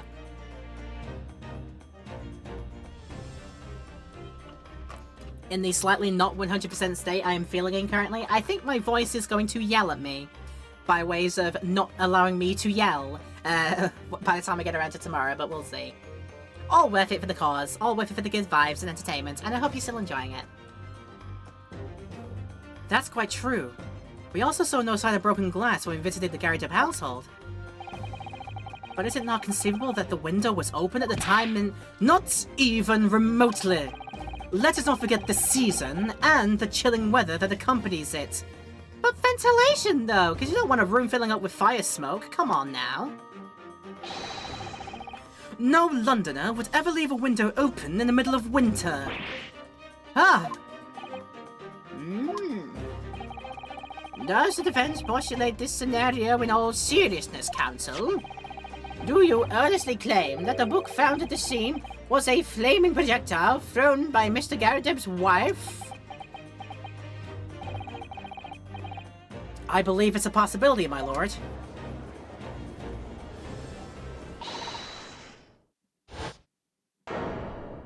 Someone has said, and I think I know who has said it. That's quite enough! Well, I hope that everyone can see you for what you are now, you little foreign trickster! You call yourself a lawyer, but you're just a coward! A mean coward! Really? You're the one who won't open up to actually being the wife! Claiming that our little tips at the whole thing with a light, honestly! Implying that I'm merely posing as a maid for appearance's sake! How could you? It's nothing to do with this beastly case! Not any of it! All you've done is sully our family's name! No, I assure you that was never my intention. Dragging an upstanding citizen's name through the mud simply to divert attention from your failing defense. I should box your ears, that's what I should do. It's utterly unforgivable. Too right. Here we go. Ah, shoot. Here we go again. How long have we sat here now? Listen to this Nipponese spouting out his fancy foreign theories. But think about it. At the end of the day, the only person who could possibly have stabbed the victim is that little hunchback with the mustache, and he ran away from the scene too. I do declare that you're right. Oh, it's true. Yes, what did I tell you? Makes sense to me. Eh? Sorry? What's that? Well... It would appear that the ladies and gentlemen of the jury are once again in full agreement. What is your position, Lord Van Zieks? My position is, by God, I need this wine because I feel like my patience and sanity are slipping away, and only the good red vino can bring me back into a state of being. In truth, my lord, I feel these have been unnecessarily protracted proceedings. But then one must always exercise patience, and alcohol in this case, in order to savor the best vintage. No! Wait! The mystery of the fourth book still hasn't been... Take my boots! If books are your predilection, my learned friend, study them in your own time. It took a while for the boot to appear, but that's a hell of a time to pick.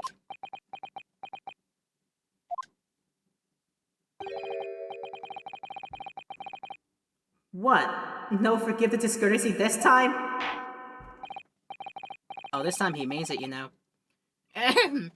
In that case, ladies and gentlemen of the jury, you will now state your individual decisions regarding the defendant's culpability for the court to hear. Guilty. Oh dear. Guilty. Here we go again. Guilty. Guilty. Guilty. Guilty. Yep. I'm having a CJ moment in Grand Theft Auto. I'm having a CJ moment. Ah, damn. Here we go again. Thank you for that unambiguous response. Oh, that's twice now. It's over. Mr. Naruhodo, don't give up. Huh? Mr. Sato? Have you forgotten? The battle isn't over yet. You're not suggesting... Of course. The defendant has the right to another summation examination at this point. You can still convince the jurors to change their minds. You have one more chance. My lord, the defense asks to exercise its right to a summation examination. Don't hit me. Not again. You believe you still have tricks up your sleeve? I don't intend to trick anybody. I intend to uncover the truth. This is no time to be downcast. As long as there's a chance, I have to stay strong and determined.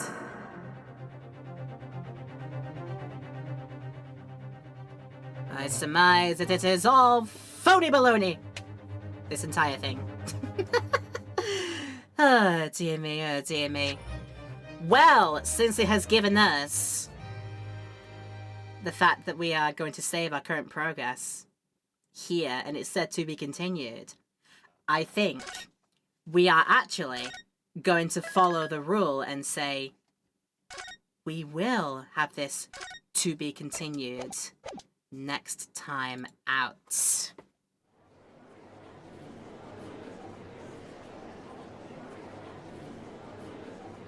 Let's just let the hammer come down. And this is where it's going to be. We will do the second summation examination, start off the next episode with that. And whatever the heck follows after that fact, we'll have to wait and see. But ladies and gentlemen, and every single one of you non-binary fineries in between who have come around to enjoy today's episode of Greatest Tony Adventures here on my channel, thank you so much for choosing to spend some of your time doing so. Do not forget that if you're in the YouTube space and have been enjoying it there, do leave your likes and comments and subscriptions maybe down below. That is not how you do an exclamation point, that's where you do it. Find me for people in the Twitch stream currently that are doing this. Don't forget that we do these Twitch streams happen a week before the YouTube VOD goes live. So do take some time to check out both the Twitch if you are on the YouTube. Get the details down below in the descriptions. Or if you're on Twitch and want to watch this all back on the YouTube, if you've missed any point of today or you just want to reminisce on the good episode, hopefully, you can check it out on YouTube in a week's time. So enjoy that thing. And if you are seeing this on YouTube, very potentially, you might be seeing me doing the live stream currently on the Twitch channel. So over on twitch.tv/LauraPetal, you can find me over there. Tuesdays, Thursdays and Saturdays are the usual stream days. So if you are seeing this on said Tuesday, Thursday or Saturday at around about the same time that I usually do streams, like, you might see me over there. And yeah, you can come and enjoy a nice chilled out place. I welcome everybody. It's so long as they are welcoming themselves. And I hope that if you do come around here, you enjoy what you see. But until next time, that's been it from me. We continue with this case next time out and have some more fun with it. Thank you for enjoying today's episode. Thanks for choosing me today. I hope you stay awesome. And until the next video, have a nice rest of your day, whatever you've got planned. Until then, take care of yourselves.